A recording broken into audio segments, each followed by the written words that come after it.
It is, bless you, Friday night in Phoenix. You're listening to the Absolute Geek Podcast. I am Matt. I'm Lance. And I'm Max. Hey, what's going on, guys? Happy Friday. We survived another week. Yeah, we got our intro right, too. We did. I always come in at the wrong time. Oh, Lance can vouch for that, huh? Oh, my gosh. Poor choice of words. So we made it through the week, but is Aaron? Because I heard that sneeze. I don't know. That might be the vid, man. I don't know. The Ronad. The vid as in video, as in watching us, as in getting cancer from this show. That might be what this is. A little sneeze in the background. But yeah, man, I've been good. I originally wasn't going to be on the show tonight, but plans changed, and for the better, for the right. I shouldn't say for the better. It would have been fun to hang out with our friends, but it's been a long couple days for my son with them in town, and I'm hoping you guys can't hear it in the background, but he is currently crying because he doesn't want to sleep because he has not had regular naps. So we decided not to go out with them later tonight and come home. I just thought that was Lance crying from down the street. Like you could just hear him. Yeah, he's having a rough night. Because people don't know that he's like secretly locked in a little room in your house. I'm Harry Potter. I live in a cupboard under the stairs. Yeah. Yeah. The Absolute Geek sheet that he's in front of is actually right on the other side of that door that you're sitting in front of. It's blocking the steel door with locks all over it. Got it. Got it. But last week I got a metal spoon, so I started digging a tunnel. So I'll be out of there pretty soon. Oh, you're Shawshanking it, huh? Oh crap! Let me hold on. Let me text the missus. She'll reinforce the foundations. We just call you Andy Dufresne. That's a movie I haven't seen in a long time. Shawshank. Yeah, I feel like it's on TV like every week, man. Oh yeah, that's one of those movies. What's in that and like Godfather? I feel like Grown Ups is on TV like every week. Grown Ups 1 and 2, the classics, Adam Sandler. The classics that are like 10 years old. The classic Sandler movies. Godfather's like on TNT like every weekend. Let's see if we can get through this week's show without Lance calling someone a fucktard, huh? Yes. You can call me if you need to. If you need to get out of your system. Let's see if we can get through without Max putting somebody in timeout. Yeah. What if Lance lost his tacos? You can't even eat tacos. You're gluten free. Tacos are gluten free. What do you eat? What do you eat tacos on? Because they got wheat and stuff. What, gluten free? No, it's corn tortillas. They're corn tortillas. I can't have burritos. Unfortunately. Flour tortillas. Hey, Stick Boy, welcome back. Nah, corn tortillas is the way to go. You're from Wisconsin. You don't get it. Nah. I'm not from Wisconsin, but all right. Michigan. If I was from Wisconsin, I'd be eating cheese tortillas. I've done that before, actually. It's kind of good when I was doing like a keto diet. They are just good. Melt some cheese and then fold them over, eat a taco that way. I actually found Taco Bell hasn't done that yet. Yeah, they should. I don't know. I've been trying to cut out breads and stuff as much as possible. And I found these like coconut crisp like rolls, and they're just god awful. They're terrible. Well, you and I talk later. I'll send you some stuff that because I've been doing this for a long time, and there's a lot of gluten free and keto stuff that tastes like shit, but there's a lot of stuff that's really good. There is some good stuff. Like those, it comes in a mix, but those keto pancakes, they're actually pretty good. Don't get the paleo ones. Get the keto ones. The paleo ones taste like garbage. My friends that were in town are like, she's severe celiac, and so we've been going to gluten-free places, and we went to this. I struggle with gluten-free substitutes. Like, they got some cheese bread as an appetizer, and she's like, it tastes just like normal bread, and I didn't want to tell her it definitely doesn't.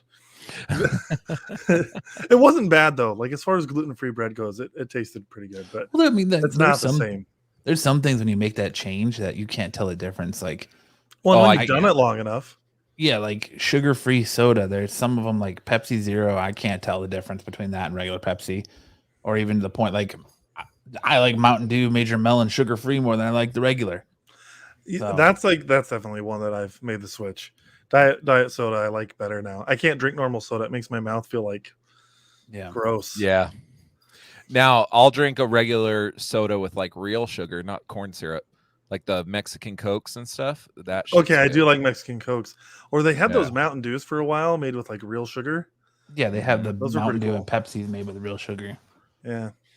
I don't know. Yeah, but the corn syrup stuff just leaves a weird aftertaste.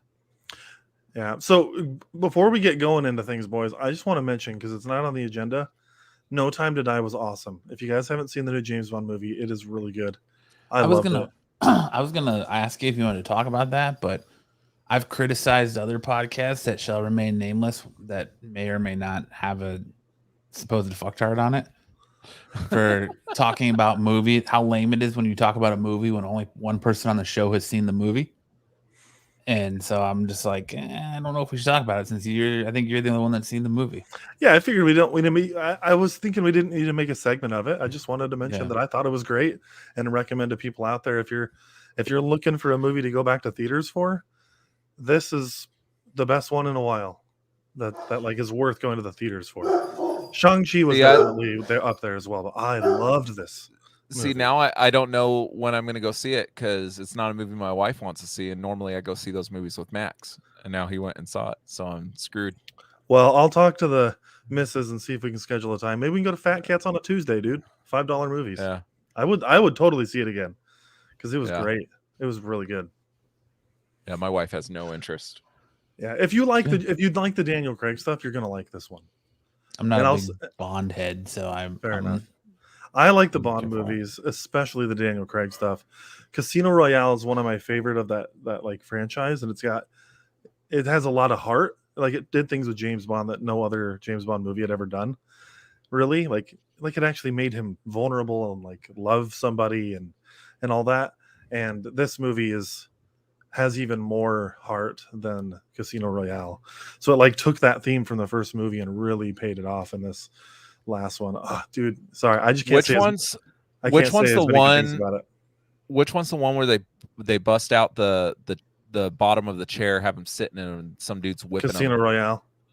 Is that Casino Royale? Yeah. Holy shit, that movie's awesome. It is, dude. It is.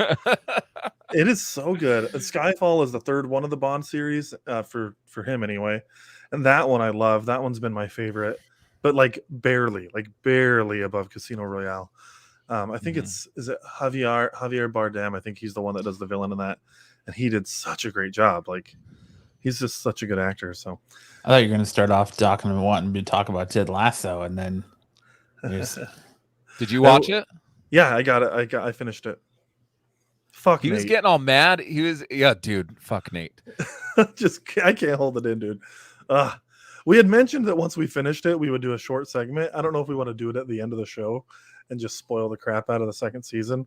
I'm totally down to talk about it a little bit, though, because I finished it. I haven't watched Doom Patrol, though, so if we were going to talk about that, I'll just let you guys go ham. Haven't had time.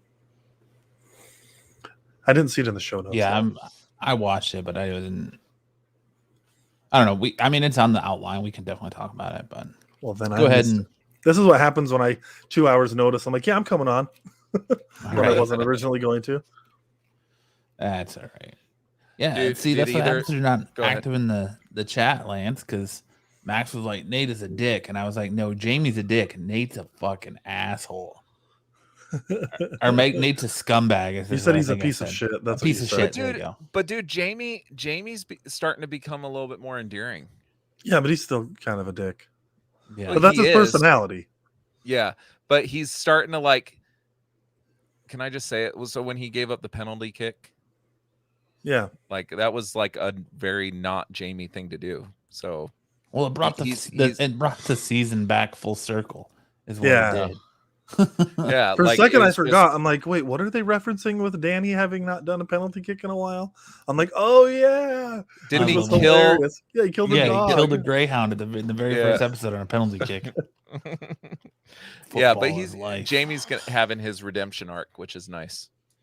Yeah, we can talk about it more at the end. Yeah. That way we can give people time to tune out, and then we can fangirl over Ted Lasso. I don't think anything we've said so far has been too bad. No. I want just,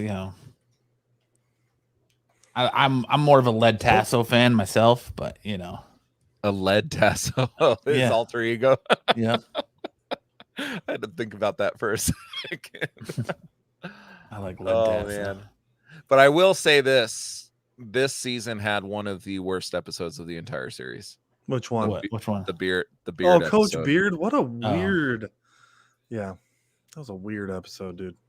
Yeah, I just think they were trying to do something different with it. And like Coach Beard is one of those, like, he's a very like mysterious character, and I was expecting like him to have like a weird adventure, but it was just, I mean, it was weird in its own sense, but I was like, this is gonna be awesome, and it was okay.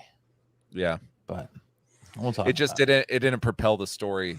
Matt keeps saying forward. We'll talk about it, and Lance is like, no, but I want to talk about it now. I know he does. I know he does. I'd much rather talk about Ted Lasso than Doom Patrol Titans, or what's the other thing we're talking about? No way, dude. Titans this week was Titans. fantastic. I definitely am. I'm stoked to talk about Titans. I don't think I'm into that show as much as you are. Like I don't know. We'll get to it. Let's do it. Yes, we will. Geek news. Geek news. We need a theme song for this. We do. Geek news. We need a theme song for everything in this show, apparently now. It was announced that Disney Plus is bringing in an Agatha spinoff. And apparently was Agatha signed for a lot of like stuff for Disney now, for Marvel. So it's spun off and like a couple movies coming. If my hot take is on my door. Frick, why?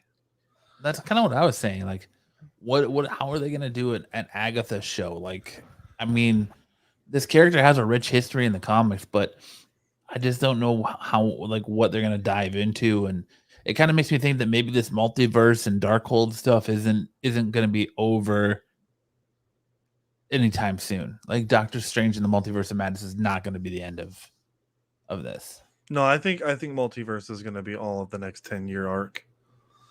So that's what I think. But I don't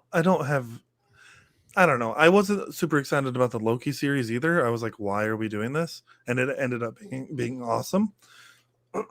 So I'm okay with being proven wrong. She was great in WandaVision. I'm just, why? I don't need another. Well, I mean, she's one of those characters that very much played both sides of the coin. So you never really knew where her alliances laid. So yeah, it'll be interesting to see how they kind of go along with that and what they pick and choose out of that. But yeah, you know, this is I get WandaVision, I get Falcon Winter Soldier, I even get Loki, and this is the one that's kind of got my head scratching. Like, why do we need a spinoff of her? Why do we need more of this? But because it's Catherine Hahn, dude. Catherine Hahn's awesome. Well, I could be pleasantly surprised. Well, I think everything but What If has surprised us a little, the three live action shows that they came out with have been so good, like exceeded expectations. I think that Stick Boy says geek news. Just sit down and listen, you punk. But you know what I mean, like to that and do something cool.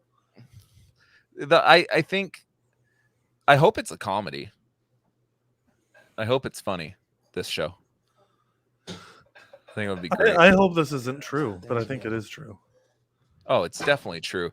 WandaVision is not getting a season 2, so they want to find some way to continue that quirkiness, right? That WandaVision was. Because WandaVision's it was a quirky show, right? They want to continue it. And Catherine Hahn, I mean... You don't think WandaVision get to season 2? No, Kevin Feige already said it's limited series. This is their attempt at a season 2 of WandaVision. Yeah, they also told us Spider-Man wasn't in the MCU anymore. Well, he wasn't for a couple hours. Yeah. A couple days. What was it? I think it was it might have been a month, but it was not long. Every nerd on the planet was like, what the fuck? We were all depressed for about a month. Stick Boy says, I want this Harkness series to delve into the Darkhold. Yeah, I mean, it could be interesting. I don't know. I just feel like you could dive into the Darkhold with Wanda. I mean, if Wanda's in the series, then maybe I'm more interested. I'm sure she'll make an appearance. I don't think she's going to be a main character. I guess that could be part of it, because in the comics, I thought Wanda was trained by Agatha. She was. So, maybe there's an opportunity for that to happen still. Their history Yeah, is the very series? entwined in the Yeah. in the comics. Well, So in the show, Scarlet Witch stole her powers, right? In the show, Yeah, I think that's what happens. Yeah.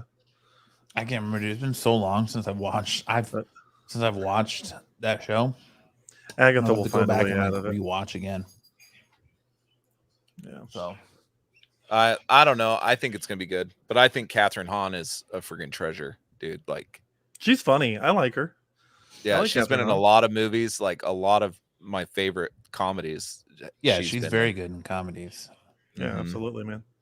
And I think that's why WandaVision was so fitting for her, because it had that, she was able to do that comedic element. Yeah. No, she was a good fit. Well, we'll see what happens. Yes, we will. Yes, we got our first look at kind of a spoiler for Ghostbusters Afterlife from the Hasbro Plasma series. They released the premiere figures for Ghostbusters Afterlife that show us our first shots of Dan Aykroyd, Ray, and as Ray, and you've got Bill Winston. Murray as Venkman and Winston. I can never remember the name, the actor who plays Winston. Eddie, no, not Eddie. Shit, Eddie Van Halen. Isn't it Zedmore? That's his last name. Last name, Winston Zeddemore. Yes. Yeah, I It's can't remember not- this actor's name. I can't even think of anything I've seen him in other than Ghostbusters. I've seen him in some other Ernie stuff. Hudson. Ernie Hudson. Thank you. I was thinking it's Eddie. No, Ernie Hudson. But you get to see the new, what I'm assuming is going to be like the next generation Ghostbusters, or with Finn Wolfhouse in costume, and get a couple different Finn shots of Wolfhouse? these.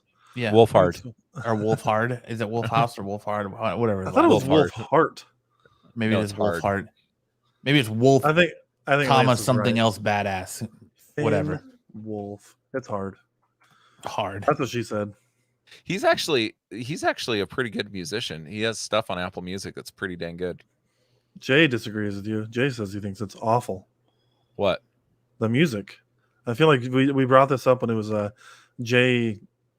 Jay was on the show, I think, with us, and we were talking about this, and Jay was like, his music sucks. Well, it's very indie. It's very indie, like electronic type stuff. But I can see it's not something I'd choose to listen to, but I can see the talent in it. Yeah.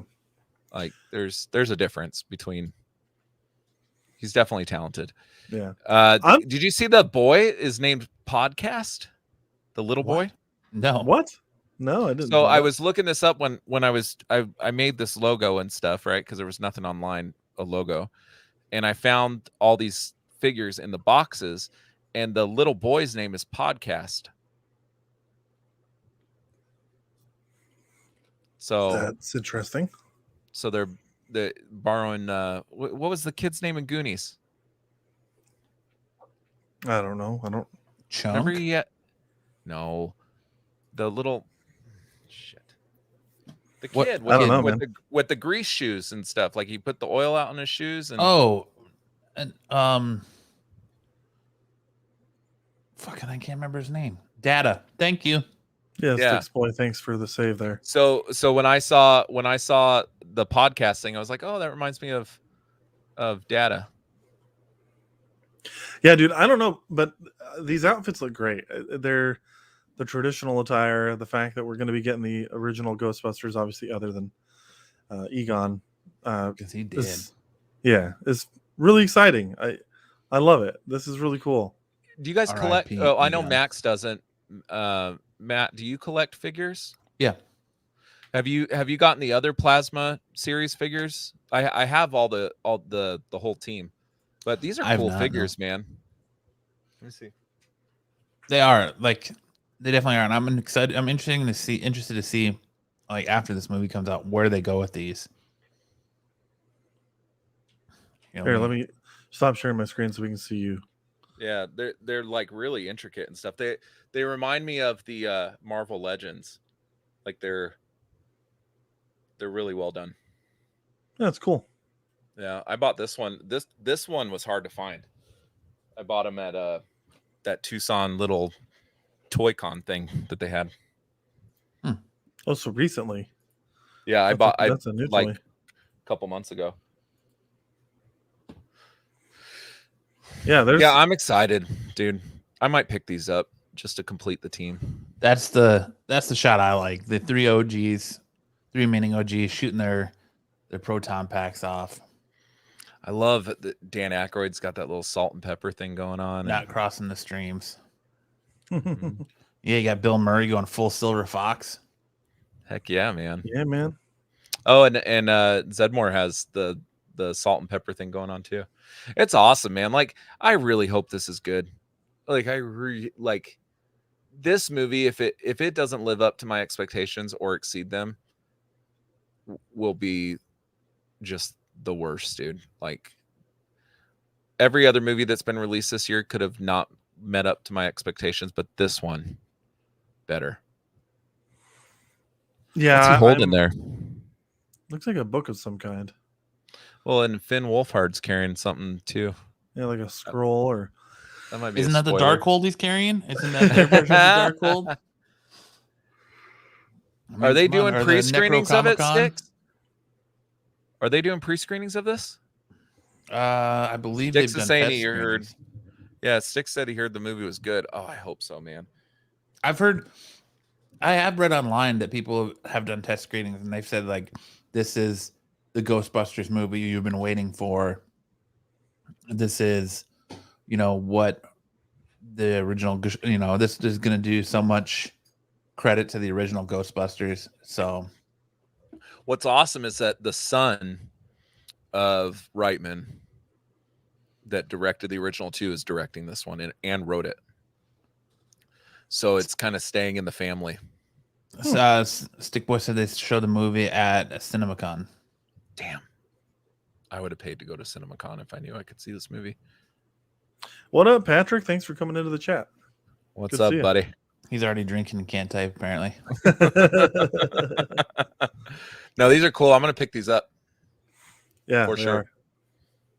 I'm so stoked for this movie. Hopefully it's not misplaced excitement, but based on what Sticks Boy is saying, that sounds like people are liking it. So that's cool. This movie and Spider-Man are my top of the list as far as 2021. Stick Boy says $1,200 for tickets to CinemaCon. Oh, well, then maybe I can wait until November. I was thinking of $200-300, $1,200. Holy yeah, shit. That's a lot. That's a lot of money. How much is San Diego Comic-Con? For just tickets? Yeah. It depends. Like if you're going all week, you're probably looking at close to $250 for just tickets. That's not including like your hotel. For all 4 nights, you're looking at probably over $1,000. Probably close to $2,000 for a hotel, depending on where you stay. Well, my point is that CinemaCon thinks they're better than Comic-Con. Well, for $1,200, dude, it's the only logical thing. They think they're better. Is it you just get unlimited you get to access to see every movie they're showing there? Because then it's worth it. I guess, yeah. But if you're getting early access to all these movies, that is pretty cool. Isn't it CinemaCon just Sony? I'm not sure. I had never heard of it until this moment, so I have no idea. I think it's just Sony because I thought this was where they released the Spider-Man trailer. Stickboy said with CinemaCon, you're guaranteed to get in all the shows. There you go. So then it's worth it. I think. If you're a movie hound, like there's the casual movie hound, and then there's the big movie hound. Yeah, I mean, I am into movies, but I'm not that into movies. I'll wait. Like Sam, bless his heart, who feels like he has to write a witty synopsis on every movie he sees on Facebook after he sees it. And then, movie mechanic, every script that comes out, bless his little heart. But well, I just realized my dogs must have stealthed into my office. My door's open now. You have a ghost. I do have a ghost. Well, should we review a little cartoon? Let's do it. Stickboy says CinemaCon is for all the movie companies to show off their upcoming movies to the theater industry. There you go. Oh, so it's so there's bigwigs there. Sorry, apparently my neighbor decided to be an asshole and just honked his horn once, so my dog would go nuts. What I know Sony had one that was specific to Sony, I think. I don't know. What movies are good enough that Sony puts out that you're gonna be strict to Sony to go watch? Bad Boys? Only Spider-Man and Spider-Man. Ghostbusters. That sure as hell wasn't Venom Let There Be Carnage. Venom Let There Be Carnage. I would ask for a refund. Did you did you see Corbin? It's time to call out Corbin. Our weekly segment. He shared we should create a segment, call out Corbin. He posted another podcast and he goes, hopefully this is a good review of Venom 2. So apparently he's trying to find like-minded people. Oh yeah, it was your favorite podcast. Yeah, I wasn't gonna say their name, they're not worth it. Well, yeah, most people don't like the movie. He's gonna be hard pressed to find a positive review. But hey, power to him for liking it. That's all good. Whatever. Like what you want. Can I just give a quick plug?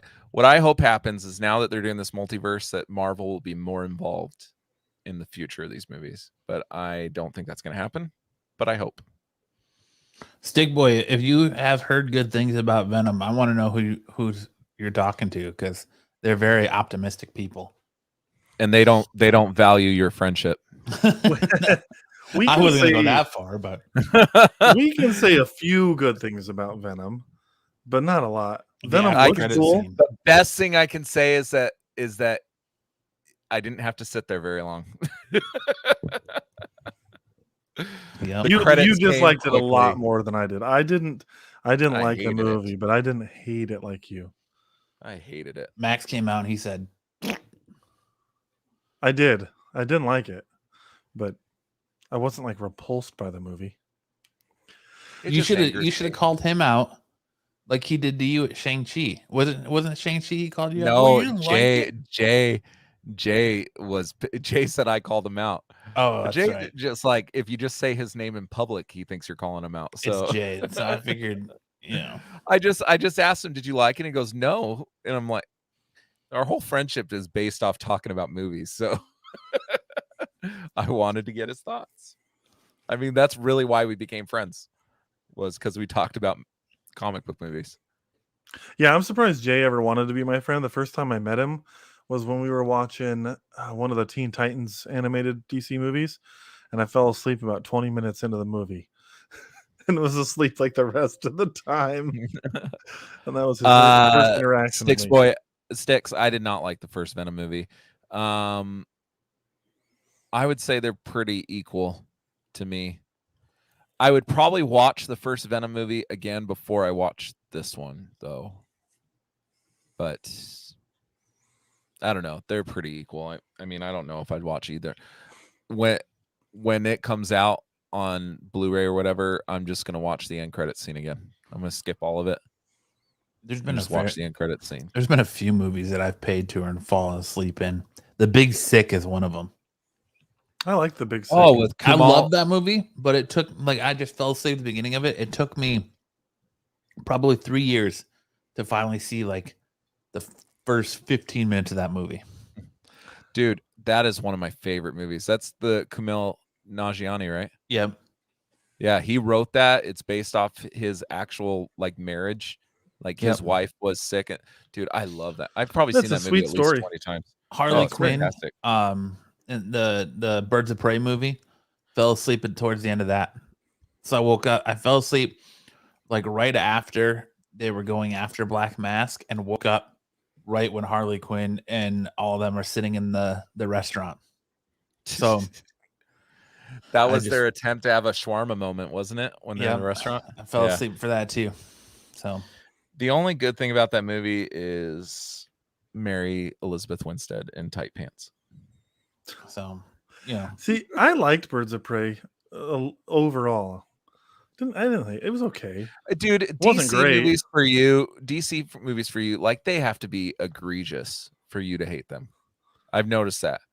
You'll be much more well, and it's not a knock, it's just DC's your thing, but you're much more likely to not like a Marvel movie than to not like a DC movie. That might be true. There's also a lot more Marvel movies, but yeah, you're probably right. I'm actually trying to think like what modern DC movie do I like? Well, the original Suicide Squad. I don't really like that one very much. But I also don't hate it. There's not any of them I hate. But there's not really any Marvel movies I hate either. It's hard for me to hate pretty much anything. Black Widow? I didn't hate Black Widow. I think I'd give Black Widow a 3. Are you guys ready to get some dome from the DC Fandom next Friday? Dude, I'm stoked. I'm real stoked about DC Fandom. We should get a new Batman trailer in that, right? That's the only thing I'm looking forward to. I'm looking forward to that. I'm looking forward to new trailers on the video games they've got coming out, Gotham Knights and the Suicide Squad game. And we should get a Black Adam, something about Black Adam, I'm assuming. Something about Black Adam. We'll probably get like some kind of trailer for Doom Patrol. Maybe we'll even get like a final episode teaser for Titans. I think we're gonna get a Flash trailer because they just wrapped filming today. So I'm sure they have enough cut together to make a trailer. I was reading that they said not to expect one. Really? Yeah. Well, because they already got scenes from there in the teaser trailer they just released where he's in the convenience store and he's like turns on the smiles and stuff. So they've got some, and he's running, and then they've got one of him running through the city. So they've got some footage. Yeah, maybe they're lying. Maybe there's going to be something and we just don't know it. I wonder if it'll be like when they showed Suicide Squad last year, where it's like unfinished footage that they showed. Yeah, that could be. But yeah, now we're gonna get a trailer for Peacemaker. I better get Booster Gold movie news, or Fandom gets a thumbs down. Stick says. Booster Gold, is that the kid from Cobra Kai? No, he's gonna be Blue Beetle. Blue Beetle. Sorry, I got confused. Who's playing Booster Gold? Have they cast it? I thought he was just making a joke. Yeah, I don't know if they've cast a Booster Gold movie yet. The Booster Gold movie has been something that fans have been clamoring to for years. Like that's the one thing I hear the most of is make a Booster Gold movie. What is that, DC's version of a Deadpool movie? I mean, Booster Gold's kind of like a joke character. Like I don't dislike the character, but I thought he was usually like comedic relief. I don't know. I'm not that familiar with him. I'm not as familiar, I'm sure, as Matt, but what I've seen of him, I thought he was kind of silly. There's like no news at all about a Booster Gold movie. Stick says they signed a writer for it. Yeah, I mean they might have. Okay, so 2018. Oh, I can't even. It's not even there. Like it says Booster Gold movie writer says it's ready to go. This is 2019. Booster Gold movie writer says script is ready to go, waiting on studio. So that was 2019. So it's been 2 years now. He looks very much like Invincible, doesn't he? Kind of. So we'll see, Stick Boy, but I wouldn't hold your breath. Yeah. But I think especially with like the way the DCU is gone, that I think they're waiting to finish out all these movies they've already got going, and then they're going to pivot in a different direction. I think the success of the Batman will pivot. Will determine a pivot. Yeah. Well, it's my understanding that Dwayne Johnson is trying to save the Snyderverse. Well, good for Dwayne Johnson, but we've also successful. Yeah, we've all seen, Baywatch. We've all seen Rampage, and we've all seen all of his terrible movies, The Tooth Fairy. So I'm not. He has done a few bad ones. You can't count The Tooth Fairy. That's like his first movie. Was Baywatch bad? I actually haven't seen Baywatch. Yeah, Baywatch. His acting in Baywatch is pretty bad. There's some funny parts. I'll hold my breath all I want until I pass out. Why does it look like I'm in a fishbowl? I mean, there's some funny parts of Baywatch, but it's absolutely stupid. But I knew it was going to be stupid coming in. I mean, the original show was stupid. Jumanji. We've all seen. I Jumanji's love great. Jumanji. Don't you No. dare. I love Don't you Jumanji. dare. Him trying to play Danny DeVito and Jumanji. Welcome to 2 was Jungle not as stupid. good. Jumanji 2, no. It wasn't very good, but the first one was awesome. Well, the second Jumanji movie, but the first of the reboot was great. Yeah, I don't know. I really like that. I don't foresee him saving the DCEU as Black Adam. I don't either. But what's up? hey, Ish, what's going on, bud? But all right, let's talk a little bit of what if. We had this on the screen for so long, and we did for people. I know. Yeah, that's why I took it down. I'm like, we're not talking about this. Let's take it down. I was trying to get a banner ready for people so they know, like, we're talking spoilers, so they can leave you're good. and then come back. And yeah, so if you don't want this spoiled, now's a good time to leave because we're talking about the finale. So we're gonna talk about the whole series because you can't talk about the finale with spoilers without talking about the whole series, really. Max mentioned 007 a little bit. I didn't want to be like your guys' show and have it to where only one person who saw the movie talks about it because you only get one opinion, and he's the only one that's seen it. So he just kind of said that he liked it, and I loved it. It was fantastic-ish. Feel free to throw your comments in the chat. That threw me off for a second. You said it's fantastic-ish. Oh, I heard fantastic-ish. Yeah, it was fantastic individual that we call Ish. Well, let's talk about this. Let's do it. What if? Let's start. I will. You finally got to see what everyone was waiting for with What If, and the Watcher and intervene and pick the heroes from the different multiverses, and we got the first appearance of the Guardians of the Multiverse, and that was pretty much it. Yeah, last week's was much better than this. This Thanos Gamora thing, that she was brand new to this episode, right? We didn't see her before. So they've said that that's going to be a plot thread that we revisit in season 2. Okay. So they're already saying we're getting a season 2 of What If, but we're going to see the Gamora Thanos with Tony Stark in season 2. So I feel like with these Marvel shows, it's already predetermined, no matter how they perform. Like, I think well, because they're not going to start it. We never saw the Doctor Strange Peter Parker. So there's stuff from the trailer when they originally showed this that wasn't even in this. He was in the zombie episode. He was wearing the cloak in this. I don't remember that, but I kind of tuned that episode out. Yeah, he has the cloak by the end of that episode. I was surprised. I was thinking like that he was going to be one of these people, and he wasn't even in this episode. Yeah.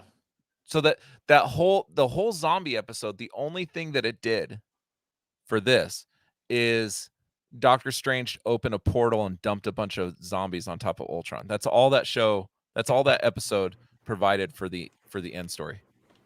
Yeah. Well, and yeah, Wanda helped to hold off Ultron, but I forgot about that.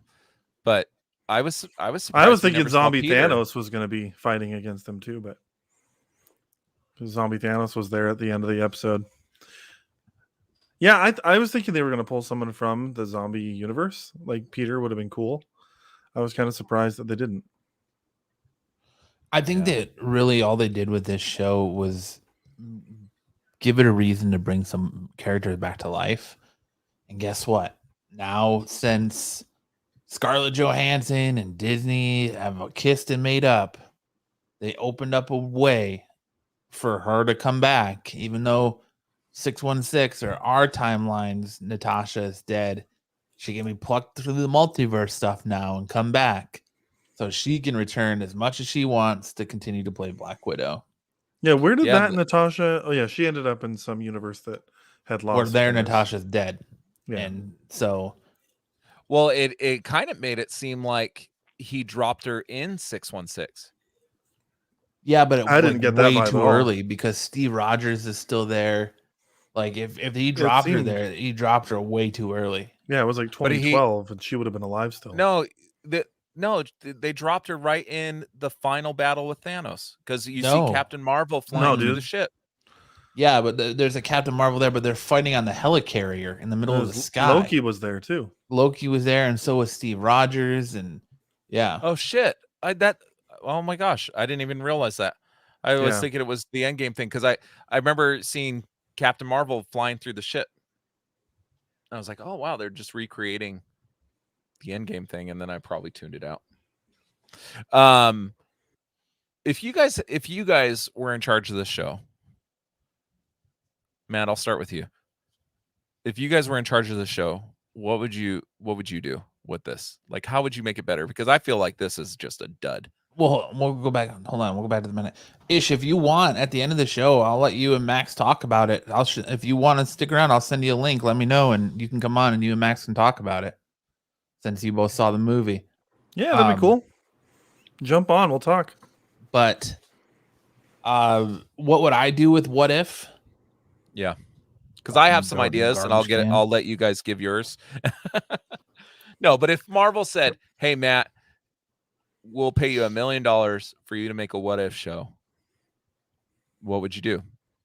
Obviously, I would explore $1 million. things that you haven't seen before. Well, like there was a good comic book run a few years back where you got to see, like, I think they call it Access, where like the world's flopped and all the good guys or the bad guys became good. So like you got to see a good guy Hobgoblin and a good guy Carnage, and like you get to see these characters that are usually bad guys in the flipped role. So like one of the perfect things that would be, what if Doc Ock became Spider-Man and you could do Superior Spider-Man?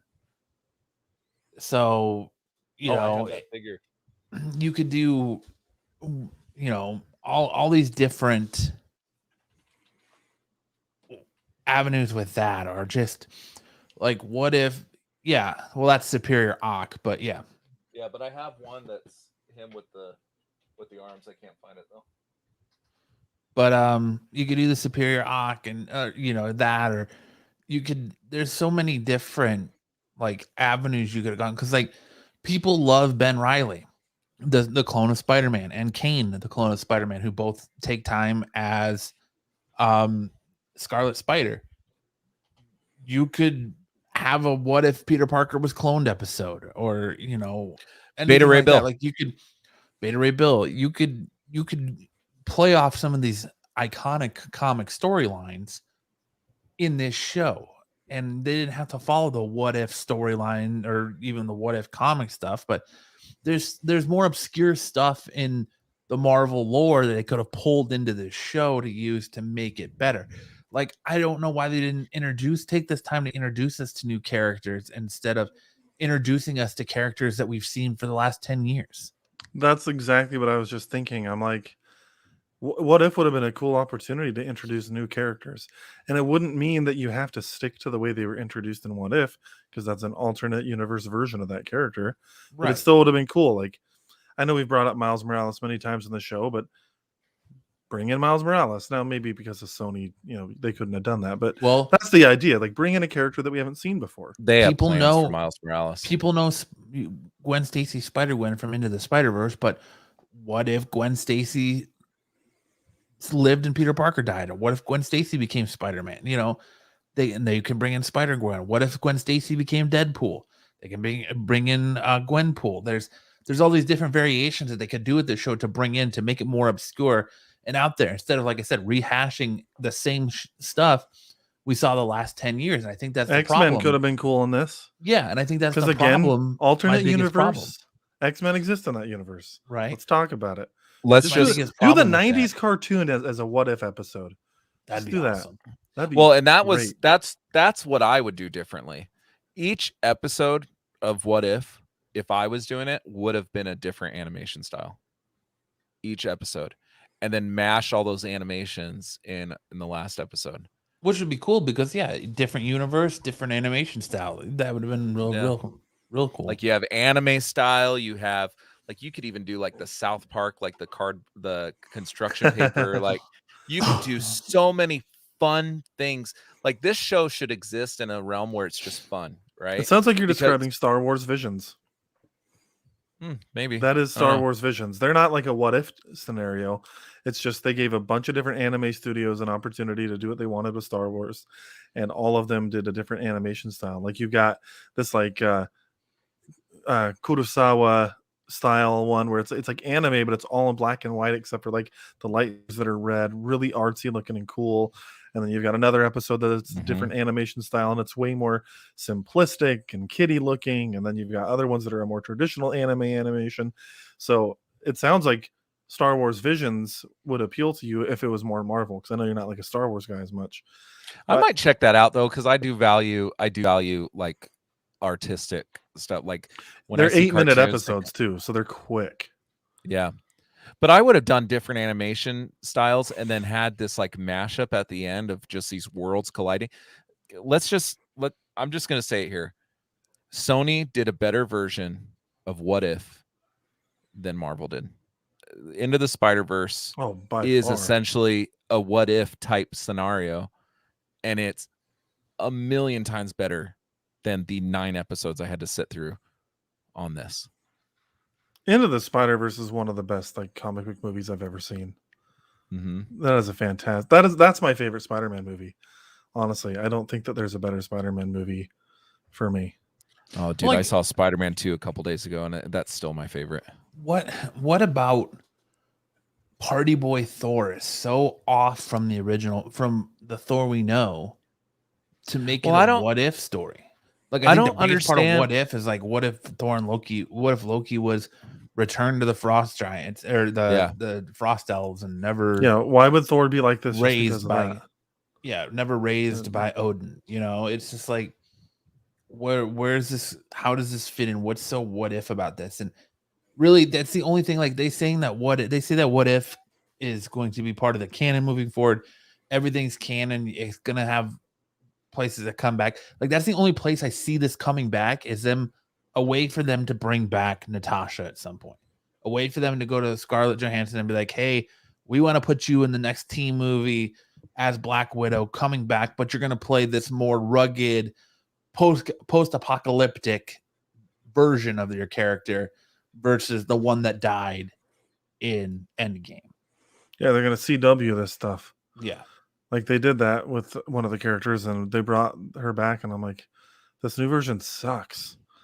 So I don't know. Maybe Marvel could do it better, but all I know is that Party Boy Thor, what you were talking about, doesn't seem much different except for the depression part as Fat Thor that we got in Endgame. I mean, he's an alcoholic and he's just having fun with his buddies and stuff, but obviously there's that he just doesn't make sense to me. The only character I like from this whole group that we're looking at here on screen was Doctor Strange.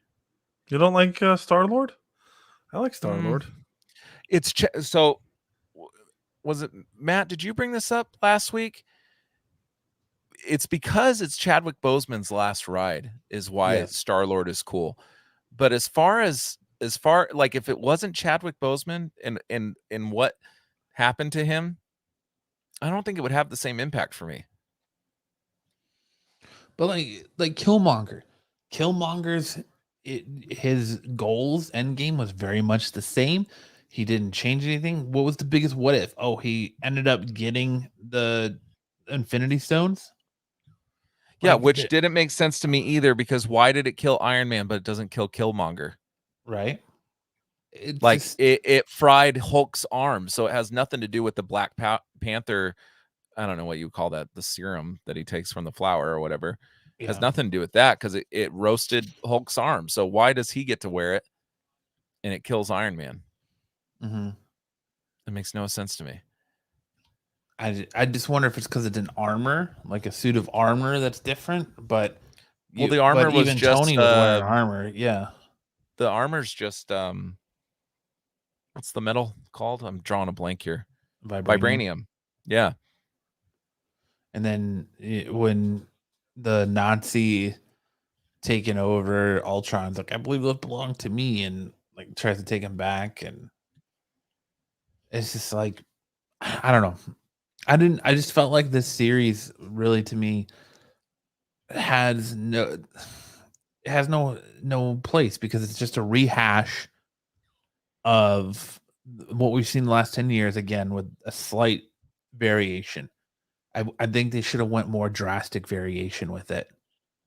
Like, I think the comic book series that everyone's digging right now by writer Chuck Zdarsky, what if Peter Parker became Venom? Perfect storyline for one of these. What if he never got rid of the black symbiote suit?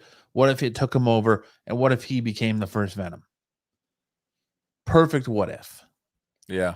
Like he never got rid of it. Yeah, don't need to see. And it's a great way to introduce the black suit into the universe, and it's a great way to get those non-traditional Spider-Man fans or those non-traditional superhero comic book readers that maybe haven't seen Spider-Man 3 or don't know what's going on to kind of get used to the thought of the symbiote and how they're going to do that, because it all depends on how they're going to handle the symbiote moving forward and all of that. So like, you look at the Sony video games for Spider-Man, and they were trying to connect those more to the movies, it felt like, because they went through and made a whole character model rework to make the main character look more like Tom Holland in this remastered Spider-Man game. Which I don't like. They've decided to bring in Kraven, which is cool, and they're bringing in Venom, but they're going the ultimate comic book version of Venom, where he was created in a lab. And you kind of saw that at the end of the first game, but he's created in a lab by Osborn, right? Wasn't he created by Oscorp, Norman? and he attaches himself to Harry Osborn, and it's a different version of Venom than they're bringing. So I don't know what Sony's doing with that whole universe, and I don't think they know what they're doing. But I think a story like that would have been a better what if. I love the story of Venom from the old animated series, where it's J. Jonah Jameson's son is an astronaut and he attaches himself to the spaceship and brings him back to Earth. Like, I love that story. Yeah. And I don't know, you could have explored so much. Like, I was watching Spider-Man 2, like I was saying, just a couple, because my boys and I are watching all the Spider-Mans before No Way Home. Yeah, thanks, dude. They all have home in the title, so I got to like sit here and think about which one it is. And in Spider-Man 2, they had J. Jonah Jameson's son in it, who was engaged to Mary J. Watson, and then we watched Spider-Man 3 last night, and I was like, oh, they introduced J. Jonah Jameson's son, but they have Venom come in from a freaking meteorite. Like, they could have used his son as, like, I just love that story from the animated series. Yeah.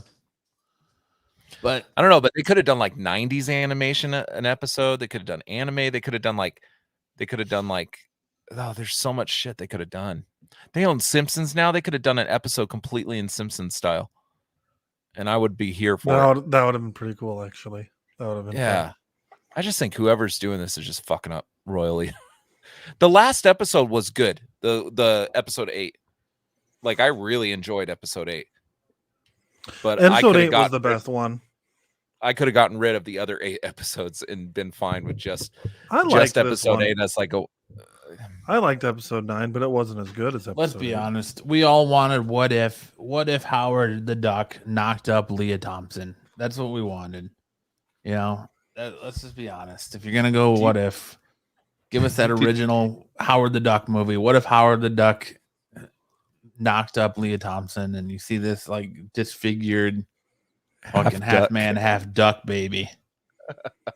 Little bestiality in it. Do you see that she's trying to reboot Howard the Duck? Yes. Leah More Thompson? power to her. I actually own that movie. I remember watching it as a kid. I thought it was hilarious. I loved Howard the Duck as a movie. I still like it's it's one of those things that gets a pass from me because it is quirky and it's outrageously dumb and in its own right, but it's one of those things that, like, as a kid, it was a great movie, and Plus duck titties. Yeah, duck You see tits duck and titties. play duck, and can't go wrong, man. It's just a nostalgia fix. But yeah, you've seen it, right, Max? I have not. you've not seen the original Howard the Duck? I It's have George not. George Wow. Lucas. I know, and it's a Yeah. disgrace to his name. I'm not interested in seeing it. Oh, my God. It's well, it might not gotta see have it. the same. It might not have the same value to you as it does to Matt and I, because I watched it when that movie came out when I think I was like 8 or something like that. I think it's old, but I have it on DVD. I have it on DVD. Even I don't even have it on Blu-ray.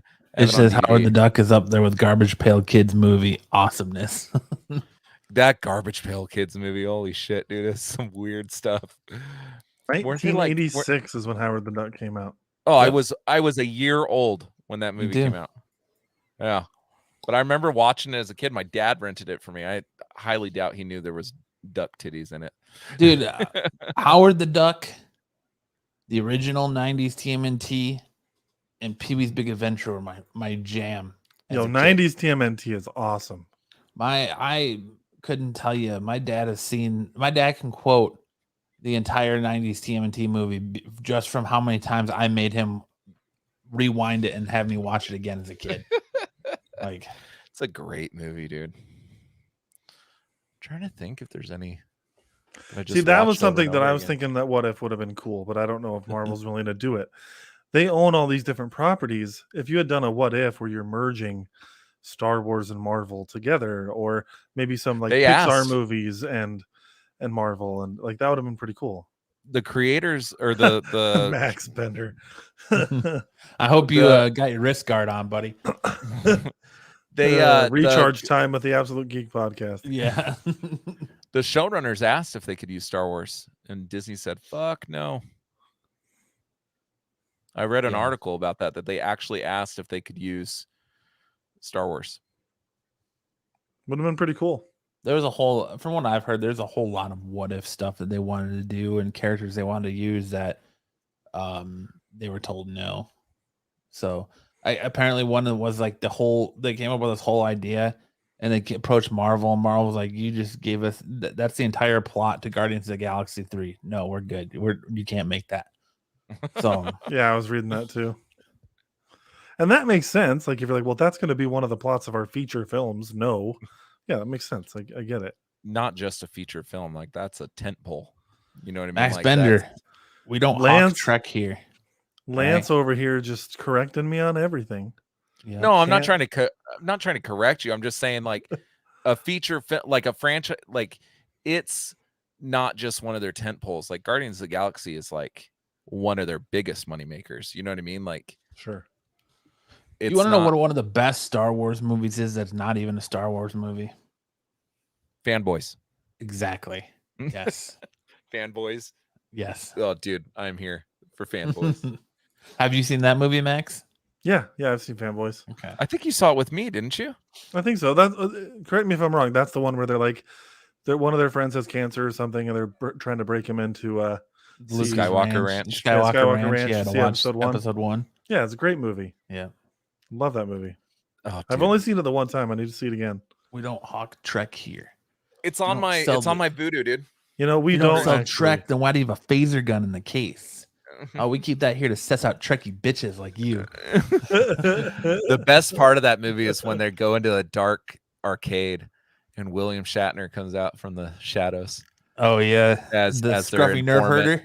Yeah, scruffy nerve herder. You see, he's going into space with Bezos, or on Bezos' ship. I don't know if it's with Bezos. I did see that. He's 90 years old. Did he make the? Did he make the call that it can't be shaped like a dick this time? Yeah, I don't know. I'll let you send me to space, but it can't be shaped like a penis. Oh, you got to record that and put it at the end of the episode. That's a terrible impression. At the very least, I can do it. At the very least, Tiberius Kirk. They got to put a tarp over it, like a makeshift condom or something. At the very least. If you're gonna send me into space, it can't be shaped like a penis. People will talk. Terrible impressions, guys. Sorry. All right. Well, I think it's enough. That's good on What If. I agree. Let's talk about some toys, man. Talk about some toys. So Lego releases new first look at the Batman set with the new looking ish Bat Cave. That kind of looks like it's on a Grand Central Station a little bit, but you got your figures there. It's your first look at the Batman, James Gordon, the Riddler. I think like that. It's going to be the hot play set. I think this holiday season. Oh man, so this is the movies version. Yeah. Interesting. Yep, this is the version of the Batcave from the Batman movie.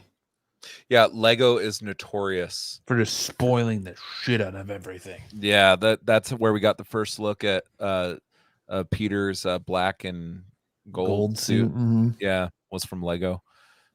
Yeah, they spoil the shit out of stuff. James, that beer is Kurt. Yeah, that's it.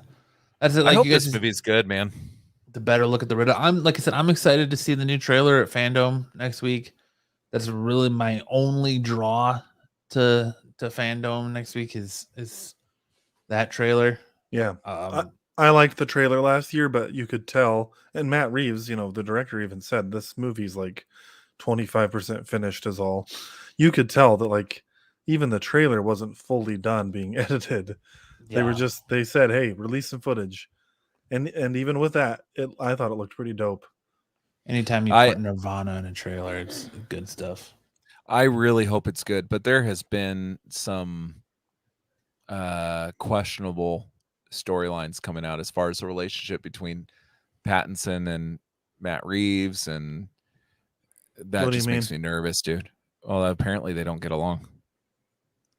They've already. I mean, he signed on for 3 pictures, and I think that they've already pretty much said they've started working on the sequel to it.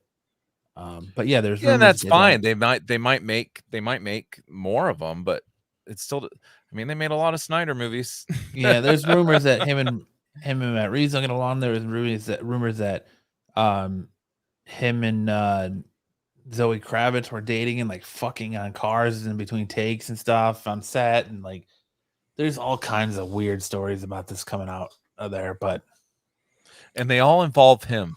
So who do you think the asshole is here? Right, it's definitely Robert Pattinson. It's definitely the sparkly one. No, I don't know. I've seen some movies that he's very good in, like that Twin Towers movie, and there's a few movies that he's been really good in, but he still makes me nervous. I would not have cast him as Batman. That's exactly why they did it. Yeah. We'll see what happens. I mean, I was nervous about Heath Ledger too as the Joker, and that turned out to be pretty awesome. So we'll see. Batfleck, people weren't happy about that, but that's one of the things people say like. Yeah. Oh, Ben Affleck's my favorite Batman. I know, but a lot of people were skeptical. That's what I'm saying. I remember. Yes, I was one of those people. I will admit that I talked mad shit on the fact that they cast him as Batman. I did too. I did too. Fess up to it. Own up to it. I was one of the ones defending him. I was like, yeah, that sounds good. Let's do it. Because, like I said, you will defend DC till you're blue in the face. I think by all intents of, like, by the trailer, I think Pattinson's Batman is going to be badass. I think he's going to do a good job. And that's where I'm going to stand. I'm going to wait and see and be cautiously optimistic. But I think from the first trailer we got, just when he delivers that "I'm vengeance" line, it's like, all right, let's see it. Let's see what you got. Well, that's exactly what we see. He says, "I'm vengeance." Beat the crap out of those guys. I hope so. Awesome. I'm not saying that I'm anticipating it to be bad. I really hope this is good because I love Batman. Like, who doesn't love? If you're into this world, like, Batman is awesome, right? But it says Pattinson's a good actor, but I'm more nervous about his Bruce Wayne than his Batman. Me too. Yeah, I can agree with that. See, I think this is a Bruce Wayne. We're not gonna. I mean, I guess we did kind of see this version of Bruce Wayne in Batman Begins, where it's just the beginning of his career and he's just starting out, and you're seeing him kind of fuddle through things. And I'm more interested. Yeah. I mean,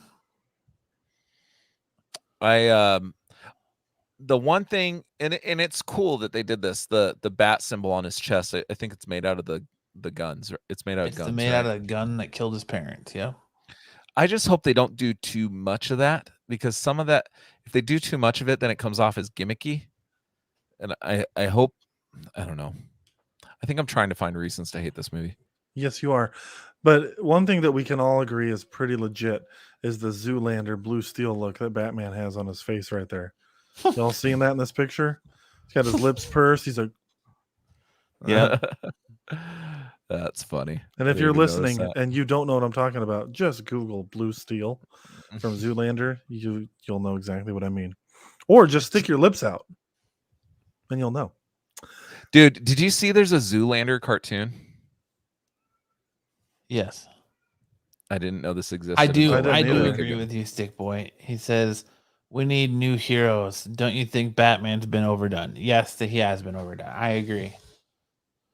Yeah, but I love Batman's my favorite, and even I agree. Him and Superman are DC royalty, and they're the bread and butter. And you slap Batman in any movie, it's gonna sell. It's gonna be a blockbuster. So it's an easy cash cow. It's a well you can keep going back to. That's always gonna produce. Well, and if you look at the three most popular superheroes of all time, it's Superman, Batman, and Spider-Man. Mm-hmm. Yeah.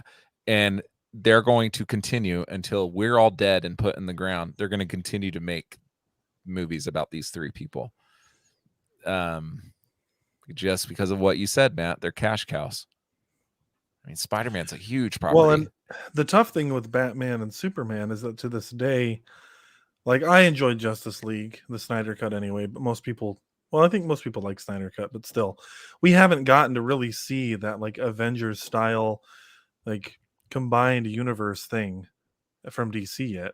And Batman and Superman are a big part of that. So they're going to keep doing it until people are satisfied, and they'll probably never be satisfied because people always want more. It says 8 Batman movies. Yep, there are a lot of Batman movies. If 6 Superman movies. How many Spider-Man movies we at now? 3, 4, 5, 6, 7, 8, 9 with Into the Spider-Verse? We're about to be 6. Well, no, it's 7. 3 is the original, 2 of the Amazing Spider-Man movies, 3. Yes, I'm forgetting about the Amazing Spider-Man. And movies. then you got the Into the Spider-Verse. 8 Spider-Man movies. I don't know if you can count Into the Spider-Verse, because then you got to start animated. You got to start counting all of Batman's animated shit, and that far exceeds Spider-Man. You're right. You're right. Even though Into the Spider-Verse is just fantastic, but I don't know. They're gonna keep doing it. Like, I don't see them ever stopping. But DC, we would get that team up movie if DC just quit trying to compete with Marvel. That was the issue with the Snyder stuff. They ramped up way too quickly to Justice League to try to get their Justice League out around the same time as the Avengers and all that stuff was ramping up. But what they don't realize is that Avengers had numerous years prior to that to set up this whole thing. And what was there, 2 or 3 movies before Justice League came out? 3, right? Before Justice League, there was Man of Steel, Batman versus Superman, and Wonder Woman, right? Suicide Squad and Wonder Woman. Yeah. Yeah. Was Suicide Squad before or after Justice League? It was before. No, it was before. You're right. But I don't know if I could really Superman. I don't know if I could really count that one as like having anything to do with it didn't building Justice League. It didn't. Because all it does is show Batman jump on a car, I think, right? Batman's in it briefly, and then at the end he talks to Amanda Waller about the Justice League members that he wants to recruit in like the post-credit scene. Yeah. But yeah, no, you don't need to see anything in Justice League or Suicide Squad to understand Justice League. But Stick Boy and Ish have a point though, because Stick Boy says you need new heroes to get people talking about other superheroes. Everyone already talks the top ones. Exactly. Sure. Yeah. I agree. And Ish is saying you've had 8 X-Men movies, 8 Spider-Man movies, 6 Superman movies, 8 Batman movies, 1 Shazam movie. So, and I know you didn't like Shazam, Matt, but I loved Shazam. Oh, I did too. Loved it. Loved it. And I'm super stoked for this next one coming out. But I mean, they got Black Adam coming out. I think they've done some. But Black Adam and Shazam are the same, are samesies. That's the problem. Is they're all these Superman-esque samey characters. You know. Well, could you argue that Marvel's doing it? Give me a question movie. Where's the question? You know, where's someone like that kind of obscure hero in the question where he's a great detective, you know, or put James Gunn on it. He loves doing the obscure ones. Seem old. Some of these just off the cuff other superhero movies. I think where it comes from is the hesitation from the studio, because there's been movies made of lesser known people. Like, you remember The Spirit? That was a movie that they made. They made Phantom with Billy Zane. They made movies about characters that nobody was familiar with, and those things bombed. Like, not just little bombs, big bombs. But that was kind of before they perfected the superhero formula. You know. Yeah, I guess you're right. I mean, Sin City, well, that's not superhero. That's comic Frank book. Miller stuff. Yeah. You're talking about DC specifically? I'm just saying. Because I'm talking Marvel's like doing a better job. Characters altogether. Yeah. Well, yeah, Marvel made me fall in love with Thor, and I thought Thor was stupid when I was a kid. Thor was a big character. I'm thinking more She-Hulk, who isn't quite as known. Guardians of the Galaxy. You got Miss Marvel coming out. Like, they're bringing in these characters that weren't quite as well known and bringing them to the forefront. And as I'm listing all those, a lot of those are female characters too, which is also cool. And you got Kate Bishop now that's going to be coming in. So yeah, Ant-Man is a character that people weren't as familiar with. So I think Marvel is doing a good job, and they're bringing some of these B and C list characters to the forefront. Like Eternals. I'm still not familiar with any of those characters, but I'm looking forward to that movie. Shang-Chi was great. So yeah, DC has some work to do. I think Marvel's on the right track. They're starting to do it. I don't know. Maybe that's not what you're looking for. They're asking for that Booster Gold. Yeah, Booster Gold. Like Blue Beetle's going to be an interesting one, but is that a movie or a show? I think it's an HBO Max property. So I think it's going to be a movie there. Not enough good and really strong drugs are being done on these projects. Good one, Max Bender. Yeah. Well, I don't know about you guys, but I want to talk about Star Wars. Give me a Super Pets movie. A what? Give me a Super Pets where we see Crypto and we see Bat Hound and, you know. Dude, I was just thinking they should make them, like, I'm looking at all these characters here, just trying to see if I can. But it'd be cool if they made something with Zatanna. They are. There's a Zatanna movie already in the works. I like Zatanna. But like Dead Man would be a good one. And I know they were talking about making a Justice League Dark for a while, and Dead Man would have been good in there. Like, there's just a lot of good DC B-list characters that they don't need to use. Like, they could tell better stories with them than making another Batman movie. Oh, Doom Patrol. Or just give us Batman Beyond, for God's sake. Yeah, Batman Beyond. Oh, dude, that's what I want. That's what awesome. That's what I was hoping this could be. This Batman movie. Vigilante. Batman Beyond movie.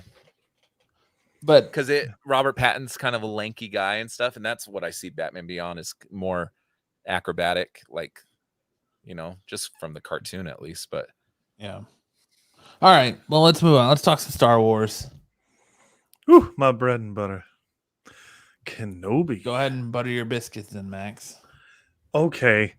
I hadn't heard about this until today, and I don't know how much I believe it because I think it's coming from comicbookmovie.com, which isn't like the worst, but they don't always report. Comic book movie is better than they're not covered. Yeah, they're not. We got this covered. Cover comic this has been verified by several outlets, in Comic Book Resources is one of them. Okay, well, so we're being vague here. Basically, what the story is there's going to be like a rematch, like a showdown between Darth Vader and Kenobi during the show. How that makes sense canonically, I don't know. I mean, I don't think they ever explicitly say that they had seen each other since Obi-Wan slashed his boy Anakin in half. But still, like, I think it was Wait, assumed what? that they hadn't seen each other. At the end of What? episode 3, Anakin and Obi-Wan Kenobi have a fight, and it ends with Kenobi slicing him in half.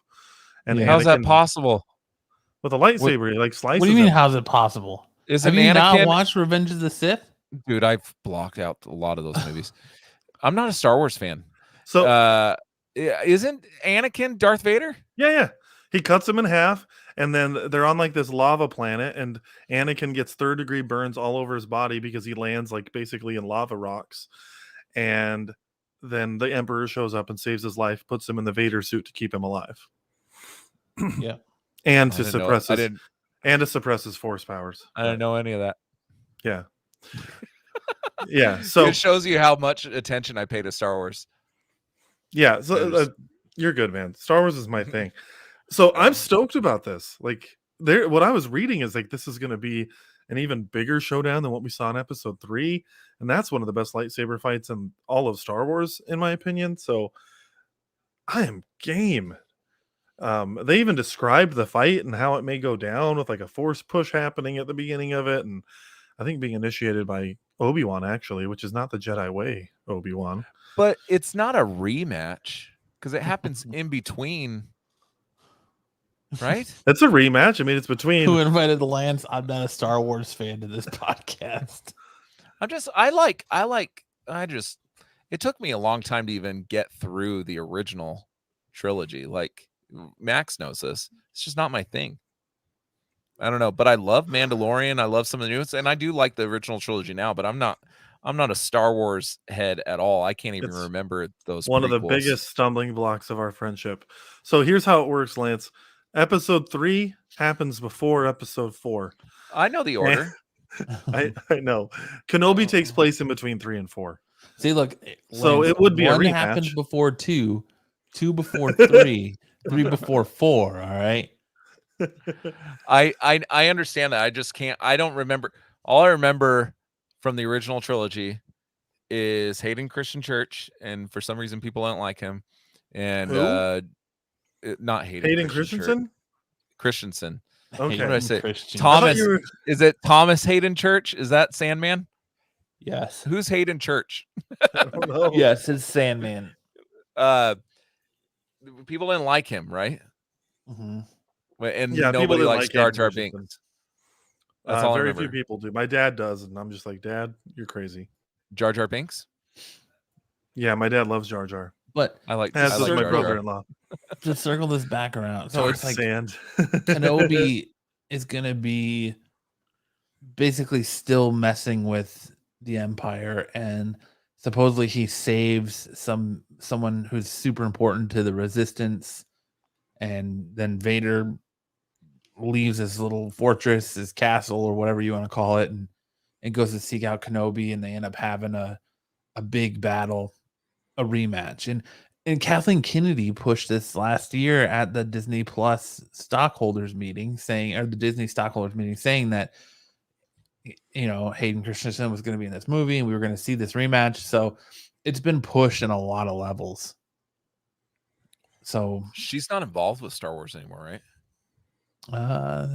Did she Who? get fired? Kathleen Kennedy? No, she's still involved. Yeah. Her contract hasn't been officially renewed yet, and it expires at the end of the year. So there's rumors out there that it's not going to get extended, but we'll see what happens. So Stixboy is saying that in A New Hope, Vader says, I feel a presence I've not felt since. And then he doesn't say since when. So, I mean, it could be this showdown in Kenobi is the last time. Obviously, George Lucas wasn't planning that when he wrote it, but it still would work in the canon. So, I'm so excited. Her contract expires on the 30th of December, right? October. Oh, of October. Oh, dang. Well, then I'm hoping she's not going to. I've said it before and I'll say it again. I think that the only way this series ends is Kenobi looking through binoculars on Tatooine at Luke farming some water and circling his belly button with his shirt off, going, yeah, get in there nice and deep, like farm that water. And that's how it should end. And then we could have cutted. That would ruin things. That's awesome. You I don't know. want to farm that water. You need to farm that water. You want to take your shirt off. You want to dump that water over your body. So your dream scenario is Obi-Wan Kenobi as a pedophile. Oh, dude, he super is. He totally is. Are you kidding me? Well, look at that. Look at his face. I mean, don't you dare defame one of the best characters why in else all would Star he be, Wars. Why else would he be so worried about the younglings and more worried about taking on apprentices? And because he has empathy. He's a good man. That's Don't you dare. Don't you freaking most dare. priests are good men too. Oh, I wasn't even going there, but just ask the Catholic Church how that worked out. You know what? Why did Anakin and Obi-Wan have such a good relationship? Yeah. Anakin was like 11 years old when they first started training with each other. That's why they started fighting. His butthole started to hurt. Oh. All right, I started to get in on the joke, and I just can't do it. No. Qui-Gon groomed Obi-Wan, and then Obi-Wan started grooming Anakin, and Anakin just kind of burned up. I can't have and this. Jeffrey Epstein groomed them all. Yeah. Voices. How dare you sully Jesus Kenobi like that? He does totally look like what does. other representations of Jesus are. I've seen there was this was a few years ago. There was a picture circulating around him. A bunch of Christians were posting it, not realizing that it was Ewan McGregor as Kenobi. Yeah, I've seen one where this guy gave it to his grandma for Christmas. She said, here's this kid was like, here's a picture of Jesus for you, Grandma. He knew full well it was Obi-Wan Kenobi, but she was like, oh, it's such a great picture. Thank you, grandson. And she like frames it and hangs it in her house. Yeah, I saw that. Hilarious. So spoiler alert, no one has an actual photograph of Jesus of Nazareth, so who knows? Maybe he looked just like Obi-Wan Kenobi. Probably not, though, based on genetics. Jesus was brown. I know. That's why I'm saying based on genetics, probably not. I can go get a picture of him right now. He's like 4 houses down. He's sitting in his driveway, shirtless, drinking some Bud Light. You're talking about Jesus. Circulating, circling his belly button. I know a lot of Jesuses. I have a question. When are we going to get Sebastian Stan as Luke? Never. When is that going to happen? I don't think it's ever going to happen. No, because they're going to just keep deep faking him. They're going to deep fake why and de-age him. Does anybody not want Sebastian Stan as Luke? I could care maybe less. the bank account at Disney. Like maybe he wants so much money. More to pay. I'm sure it costs more to pay Mark Hamill than it does Sebastian Stan. He did post on the Bethlehem Instagram page. Obi-Wan Kenobi did? Yep. Or Ian McGregor? Yep. I haven't heard that story. But it's funny. Sebastian Stan should be young Luke. I think that'd be great. I hope they do it. He looks like his doppelganger. He looks very similar. The picture you've probably seen is photoshopped a little bit, but they do look pretty alike. Enough that it would be great. And there are rumors that Luke is going to appear in Mandalorian season 3, and if so, please don't deep fake him. I know. Don't deep fake him. Can we just cast him? Well, and move on. They're gonna kid. They hired the kid that did a better job deep faking him on YouTube. They hired him. Did you see that YouTube video of some kid? No, I did. It's still not that good though. It's still not like good enough. Well, deep fake, like you can see a deep fake. Like none of them are flawless. I know. So that's why I don't. When like you have an actor, why digitally render it? Just find someone that looks similar and move on.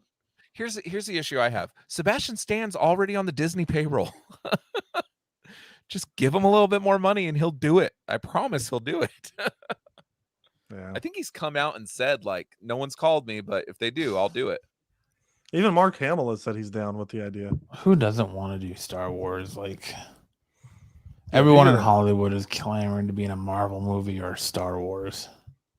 I just don't understand. Like, they recast these things so often, like iconic characters. Why is Luke untouchable? I don't know. Why are they so hesitant to do it? I don't know. The same reason they don't want to recast Han Solo And the same reason they don't recast Princess Leia. It's iconic, man. But they did recast Han Solo. They did recast Han Solo. It didn't go over well, though. Well, so they made that's him a younger version, but I'm just saying, like... Well, that's what they're doing with Luke. Yeah, but they're doing it like... This was Han before you knew Han. This was Han pre A New Hope. So you're looking at, but you already know Luke Skywalker. This is Luke Skywalker after you've already met him. This is Skywalker after Empire. This is Skywalker after Jedi. Like, you already know what he looks like. You got to kind of stay true to it now.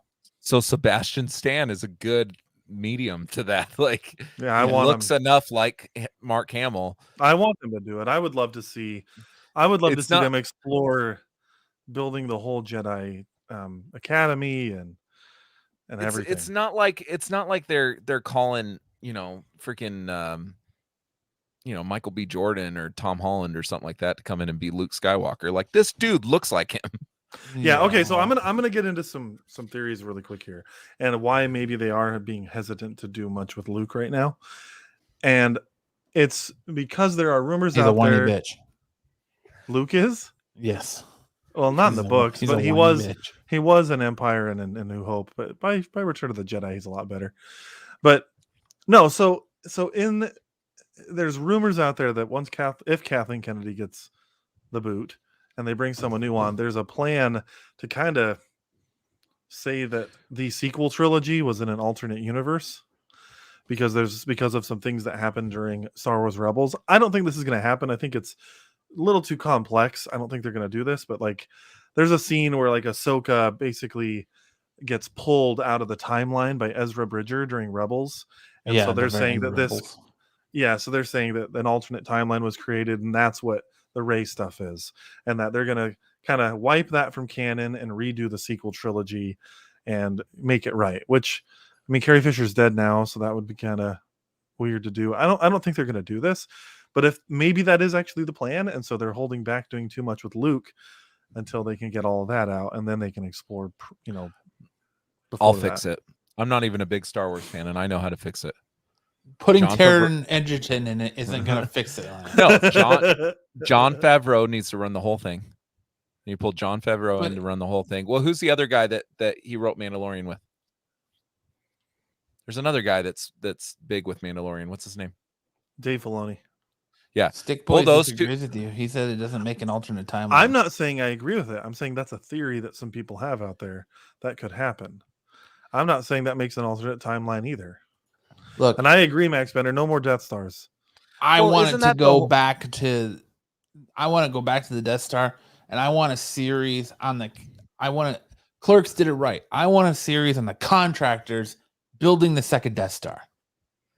That is, you essentially just described Star Trek Lower Decks. That's fine. I want to know. I want to know the day-to-day ins and outs of the contractors working on the second Death Star. That's the issue with the new trilogy, right? Is that essentially they're pretty similar to the originals, right? And that's a knock on J.J. Abrams because he does that often. Yeah, episode 7 is episode 4 with a reskin. Yeah. And they did a Death Star all over again. They even make they just made it bigger. They even make a joke. Bigger, is this right? a Death Star? And they're like, oh no, the Death Star was this size. It's like this size. The Starkiller base is this big. I'm like, oh, come on. It's just a massive, like, it's something that they did in the books, but like they did it in the books like 12 books down the line. So they had a ton of other stories before they ever got there again. And there was this idea of like, I can't remember what they actually called it, but it was a system killer. It was like it could kill entire systems rather than just killing one single planet. I mean, systems like solar. Like solar systems or several planets, things like that. But, and they explored that, and it was cool. It was cool. But by the time they got to that storyline, there had been several other storylines that had already unfolded. So having like a kind of new Death Star wasn't a big deal. Plus, it wasn't shaped like a giant planet. It was I think just attached to their the Star Destroyers, which is kind of what happens in episode 9, actually. What do you guys think? Should they do George Lucas's idea and you go into the micro organisms. Wasn't that what he was saying? Oh God, no more midichlorians. The midichlorians. Yeah. I never minded midichlorians. I don't understand why people hate it so much. I don't know. Let's move But on. I'm done. Yeah, with I'm this. good with that. I love Star Wars. I could talk about it all day, but Lance is killing my mood. Stick voice system, it'll like kill a System of a Down. Oh, Titans. System of a Down's awesome. God, Titans. Best comic book show on TV. So when we were waiting for the show, for our show to start, I was saying something before we went live, and I think that you two are just way more into this show than I am. Like, I think it's cool, but nothing's really like, there was some cool fight scenes in this one, but nothing's really. You guys were like, this latest episode was like orgasmic for you. It seemed like probably one of the best Titans episodes I've ever seen. I was thrilled with it. I'm just not. I don't know. I like Doom Patrol. And this is a warning again. If you're listening, we're going to be diving into spoilers for this. So maybe skip ahead 10, 15 minutes. But I'll just go ahead and get started because I think Matt needed to go take a pee or something. Which is fine. I'm probably going to have to go soon too. We've got 2 episodes left, and so they're evolving the story a bit more. And again, final warning, we're getting into spoilers. So we finally have Raven back, and we had like the storyline going on with her. We've got Donna Troy back. We've got the storyline going on with her. Excuse me. If there's one complaint I had about the episode, they had so many storylines going on, and I was interested in all of them equally. So every time they cut away, I was like, no, I want to see what's happening next. But then I would be so interested in the one they cut to that by the time they cut away from it to a new one, I was like, no, don't go away from that. I just kept wanting to see all of these storylines play out. It was kind of crazy how I was interested in all of it. I mean, you got Raven and Gar finding the Lazarus pit. You've got Donna with why am I blanking on his name right now?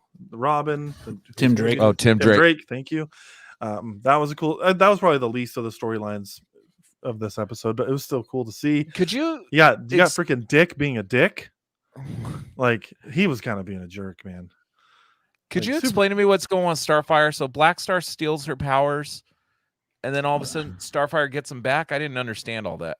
So they take it's kind of a flip on what they did in the comic books.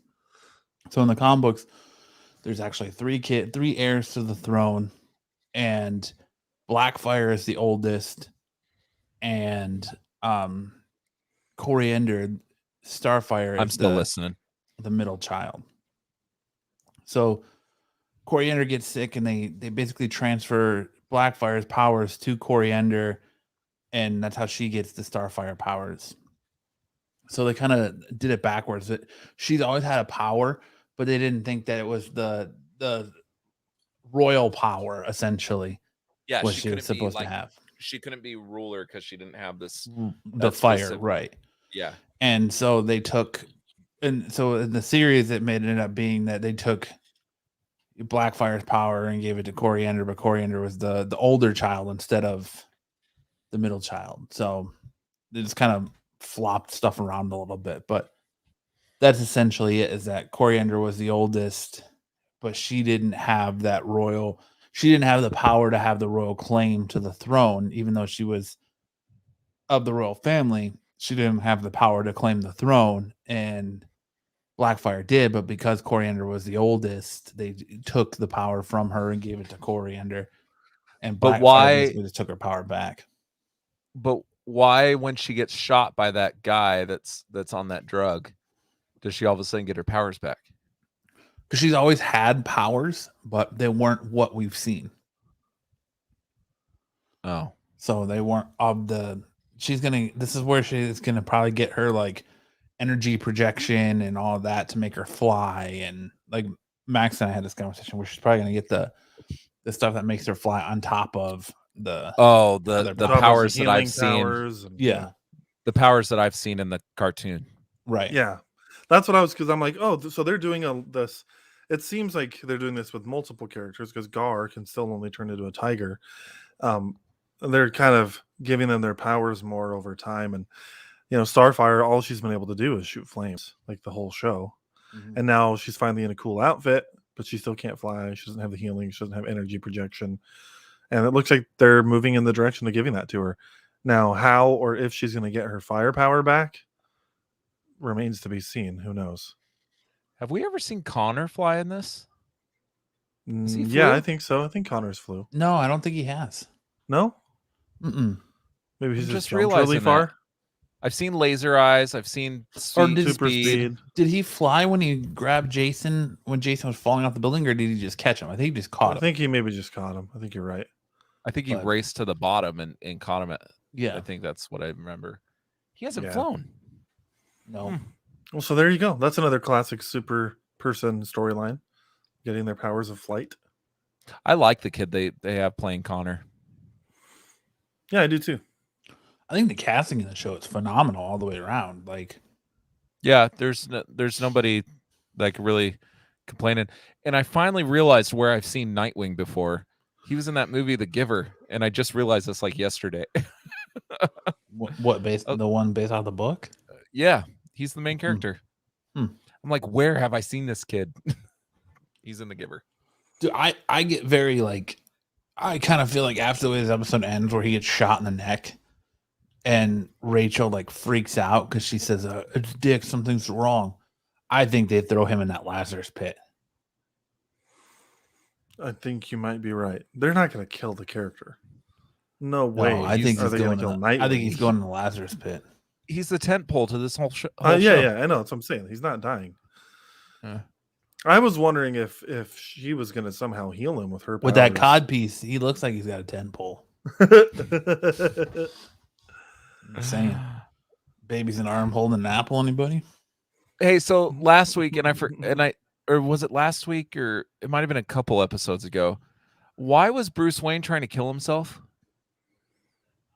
Because he's a sad sack for no reason. Like at this point, no one's filled him in on the fact that. Well, I guess not for no reason. If he realizes Jason's alive, then it's even worse that he killed the Joker and broke his one rule when he wasn't even really. So that's why he was trying to light himself on fire? Because he killed the Joker? Wait. Bruce is depressed so that the Titans have to deal with this. That's really what I'm getting from it. They had to find a reason for Bruce to be away. Otherwise, Batman's going to come in and save the day. And I didn't mean to rhyme there, but I did. That was 2 episodes ago, right? Because Donna Troy comes in and lighting himself on fire. I don't remember lighting himself on fire, but Donna basically stopped him from killing himself. No, he poured gasoline around the whole house, and he was sitting on the couch, and it was all on fire. Yep. And then Donna Troy comes in and saves him. Yeah, you're right. And I'm watching this. I was like, depressed Batman? Like, I don't want depressed Batman. I don't care how old he is. Like, I don't want suicidal Batman. That's lame. But I don't know. I wanted to ask you guys that, and I don't think I was on the episode where we talked about that one. I don't know. Was that in the dream episode though? It was after the Afterlife episode. It was after she came back from the dead. Right.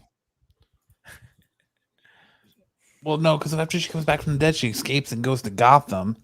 Yeah, but before that, she did confront Bruce and just told him not to kill himself. So I'm wondering if that's going to pay off later. Is Bruce going to show up in the last episode? I don't think we're ever going to see him as Batman. Well, I mean, this won't be the first time we see, they did this in the comics too. Like when they did the whole death of Damian Wayne stuff, when they say Damian Wayne gets killed, Bruce Wayne goes ape shit and just beats the living hell out of everybody night after night after night. And he kind of falls into this depression and just goes ape shit. So I didn't know they did a comic run where they killed Damian Wayne. Mm-hmm. I love him as Robin, man. Me too. Be reading the Robin series, then. I have been. It's so good. Yeah, Damian Wayne is awesome, dude. He's like all spunky and like kind of an asshole. Oh, he's big time. Kind of an asshole. He's a massive asshole. Yeah, he's yes. So do you think, I don't know, do you think that they're gonna like, so the Lazarus pit is probably going to start bringing in like Raish and all those characters, right? So you think that it could eventually bring in Damian Wayne? But I'm just wondering if it eventually brings in Damian Wayne. No, and I think it'll be too far down the line for that. Yeah, we've talked about that before. You just got Tim. You're just now introducing Tim to be. I think this series ends with Tim donning the Robin costume, and he's not going to be. No, this season. Oh, I think this season ends with Tim Drake donning the Robin costume, but the catch-22 of the show is he's not going to be Batman's Robin. He's going to be Nightwing's Robin. Yeah, I think you're right. Because otherwise he can't be part of the Titans. That's going to be the catch-22 is this, because they're talking about Dick and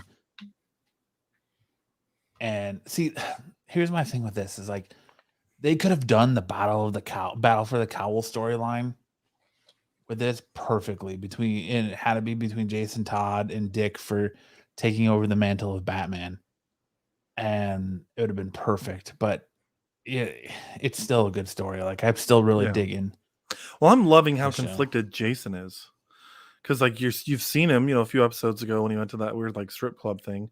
He's got a lot of remorse for what he did because he's off the drugs now, right?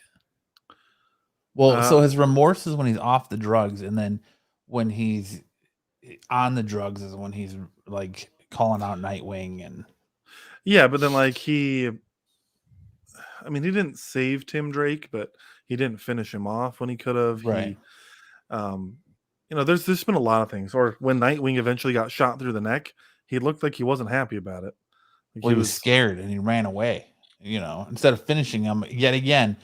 Second time, Nightwing is laying at his feet dying, and he runs away instead of finishing the job. So I think you kind of started to see that where he's got that same kind of issue as Bruce points out for Scarecrow, is that the man can't go as far. The man has limitations. He can't go as far as the alter ego. Bro, so Jonathan Crane is nuts. Jonathan Crane has limitations, but his limitations don't allow him to go as far as he can when he's in his persona of Scarecrow. And I think I really like. Oh, go ahead. I was gonna say that I think that's the same thing with Jason with Red Hood, is that Jason can't go as far as his persona of Red Hood is. So the minute he took the hood off and the people are seeing him, he's Jason at that moment. He's not Red Hood. So he's stopped and he's like frozen and he can't go that extra step that he needs to go. I really liked, speaking of Scarecrow, the scene when he's in the Batcave and he's looking up all those files and he's getting pissed about all this crap that Bruce said about him. Yeah. When he's trying to torture the pizza guy. Yeah, I really like that scene. Messed up. But I think I'm gonna have to watch. I'm gonna watch this whole season again when they all come out, because I think I just lose interest in shows that make me wait a week and a week. Like I want to be able to binge stuff. All the shows I'm watching right now, I can't binge. Well, I think like shows like this are good. Like even like we were talking Ted Lasso, like when you can watch season 1 and 2 over again from start to finish. You can do it all in one sitting or a couple sittings. Things connect. You pick up on things that you missed the first time around. Yeah, absolutely. Because you just look past them and you're like, oh, I gotta wait a week, and then you don't recall, you don't make that connection with some of the stuff. So well, I don't blame you. So like, I know we potentially are going to talk more James Bond later, but like the beginning of James Bond starts off with like a big question. And the movie's nearly 3 hours long. So that big question comes up and I'm like, crap, I don't want to wait 3 hours to find out the answer. So I get it, Lance. Like I don't want to have to wait every week either. I love being able to binge stuff, but it's also fun having to wait and be on the edge of your seat and speculate and talk about it. And that's been kind of one of the more fun things about being on a podcast the last year. It has been fun, but at the same point, like I don't think, like what Matt was saying, I don't think that I get everything because that you have to wait that week. Sure. I get it. Like But both then of these you have the shows, I opportunity could to tell you. rewatch it. Yeah, and I'm probably going to do that. But both of these shows, I could tell you the first 3 episodes better, like this one in Doom Patrol, because they released the first 3 episodes on this. Did this one they do 3 episodes? Yeah, they did the first 3 all Yeah. in one. And those connected really well for me. Those 3, Yeah, but, I get it. I was watching this one today. I was like, well, what the hell happened last week? That's the other thing that drives me nuts. They don't do a like previously on Titans. So I'm conflicted with previously ons. You changed my name, Matt. Max Love Lance. At least you got the grammar right.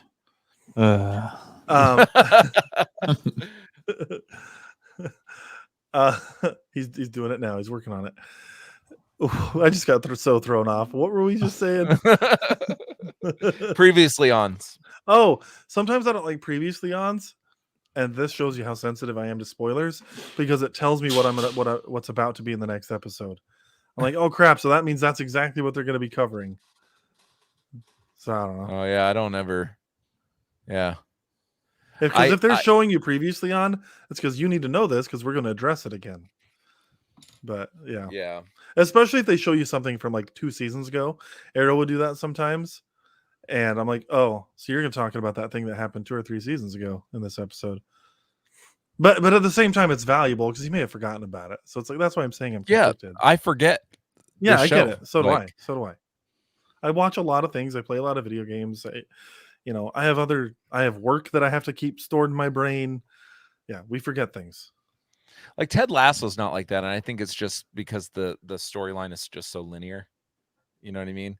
There's a lot of different elements to this that you have to keep track of. Like there's what 8 main characters, and they all are running different stories at the same time. Like there's a lot going on. Ted Lasso's pretty easy, so I don't have an issue with that.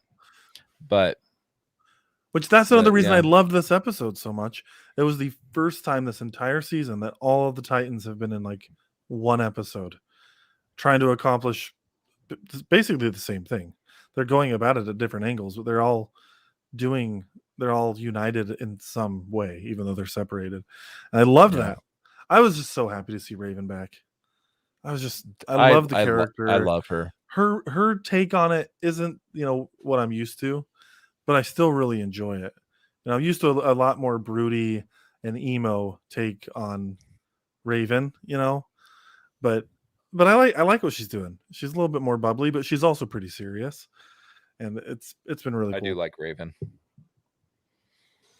Yeah, you guys got anything else to say on this one? No, that's it for me. All right, let's move on to talk about Rivendell, as I was calling it before the show. Rivendell.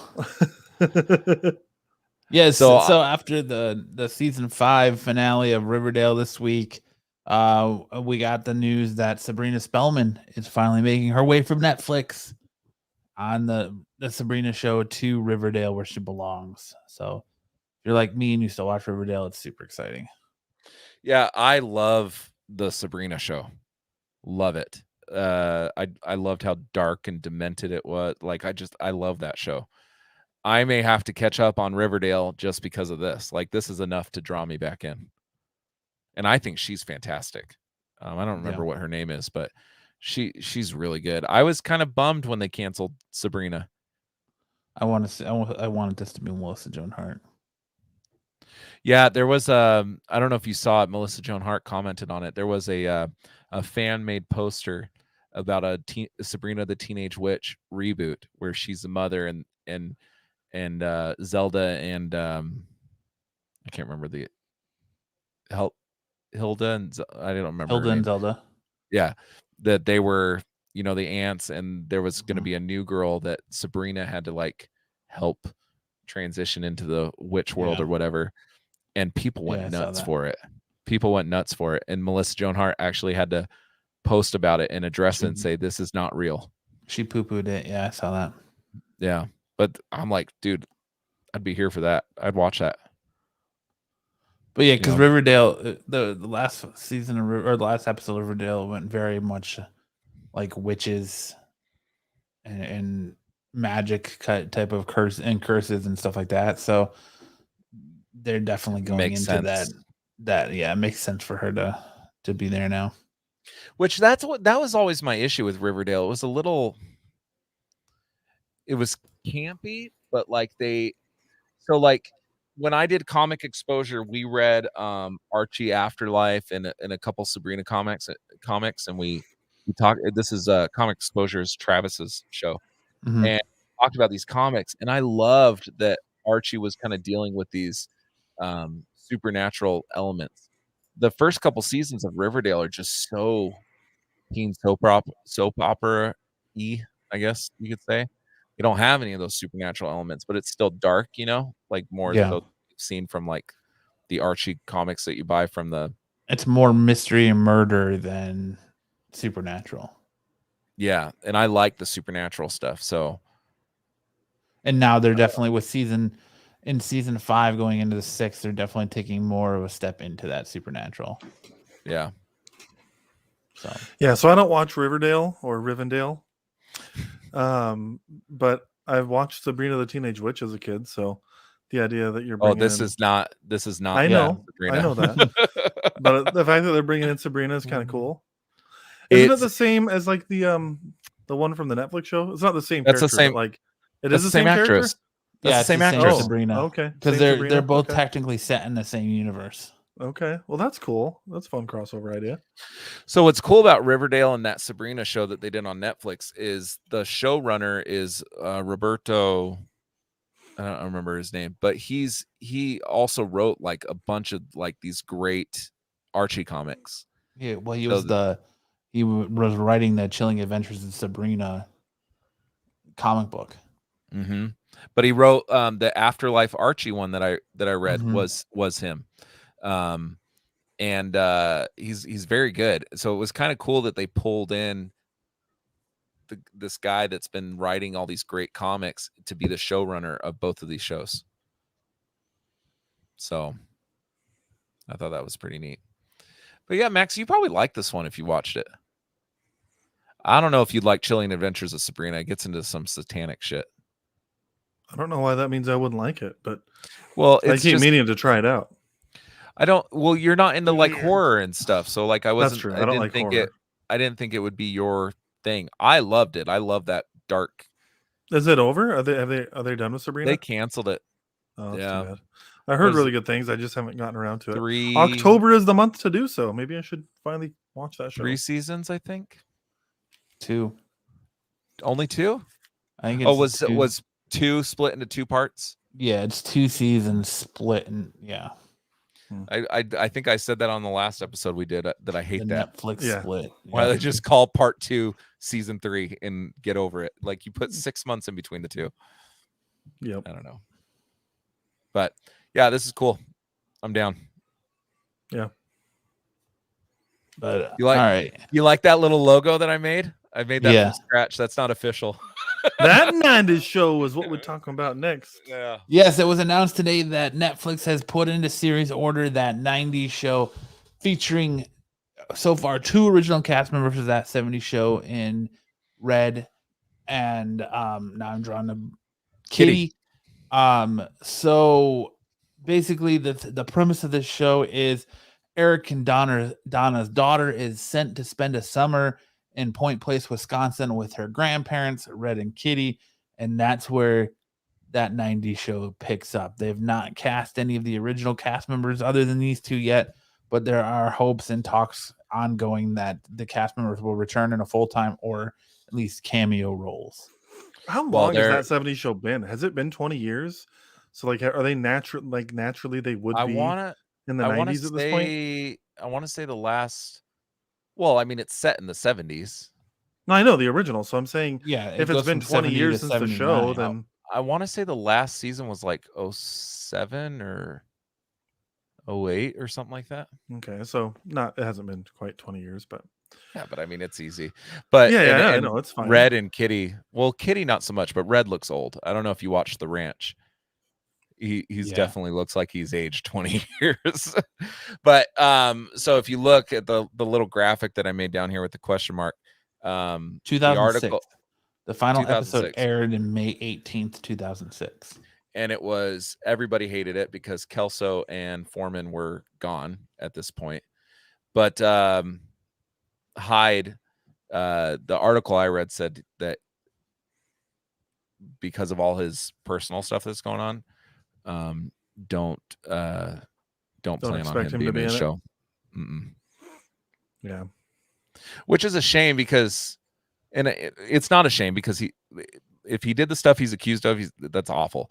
But when you think about his character, the Hyde was all 6 of these people were awesome on that show. 8 of these people, if you count the parents.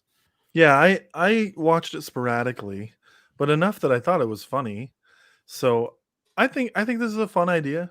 You know, I don't have a lot of stock in it, but it's a fun idea. It could be cool. Well, my concern is they made that 80s show and it was only on the air for like 6 or 7 episodes. It was god awful. It was also from the same creators. It wasn't tied to any of these characters, though. No, it was a whole different, completely different story and a different state and everything. But so it was made by the same people that created that 70s show and they did not do a good job. So I'm just hoping that maybe they learned it. Shows better. You know what? So I'm doing the math. So it started in 98, the 70s show. Mm-hmm. And if it was supposed to last until like 79, I think the last episode says the last episode is the last episode is the New Year's Eve going from 79 to 80. Nice. Okay, so then you look at when it started, it's been over 20 years. So naturally, they would all be old enough to be in the 90s. So you could easily bring all these characters back in, and I'm just saying, you don't have to worry about makeup. You don't have to worry about anything. Like, you could bring people back in, and it wouldn't be 20 years. It'd be 10 years. Well, no, because it's supposed to be set. Yeah, I'm just saying 20 years from the start of the. From the start. Yeah. Well, no, because I think the article I read said that this show is going to take place in, I think, 95 or 96. Oh, they're not starting in the beginning of the 90s? No. I just assumed they'd start in 90. 15 years. Yeah, so it's going to be, because you got to think that Donna and Eric are going to have a teenage daughter that they're sending to spend the summer with her grandparents in Point Place, Wisconsin. So my thing is that some of these people are expensive, like Ashton Kutcher, Mila Kunis, like they garner. That's true. They're movie stars. Well, and Donna's much more known than Laura Prepon. Yeah, I mean, she did Orange Is the New Black, and she's like, even Fez for that matter. The only one that flamed out was Eric, really. Oh my gosh! No, because I'm looking at pictures of Fez. That guy looks different than he did back in the day. He's on that new hit show on ABC called Home Economics. So, I mean, but that's kind of like his resurgence. Yeah. But if you remember, so I was a big fan when this show was on the air, and if you remember, Eric left because he was starting to become a movie star because he did Venom and all this other stuff, right? He did Spider-Man. And he left the show. And if you look, he probably has his career flamed out. Yeah. All of his co-stars are bigger stars than he is. And he did that Take Me Home Tonight movie. Yeah. Yeah. He left this show because he thought he was going to be a movie star, and then But I think this show is going to be very much like Fuller House, where these characters come in. They're not going to be every episode. I think the only characters that you're going to get every episode are going to be Kitty and Red, but they're going to pop in and out, in and out, in and out. And like, I wouldn't be surprised if like Jackie and Kelso have kids and she becomes friends with Jackie and Kelso's kids, and like kind of like Bob and Midge were just, popping in periodically. I wouldn't be surprised if that's how it is, where they just come in periodically and they're not in every episode, and so they're not paying them an outrageous amount of money. And I wouldn't be surprised if like Ashton Kutcher doesn't really act anymore. Mila Kunis is sporadic.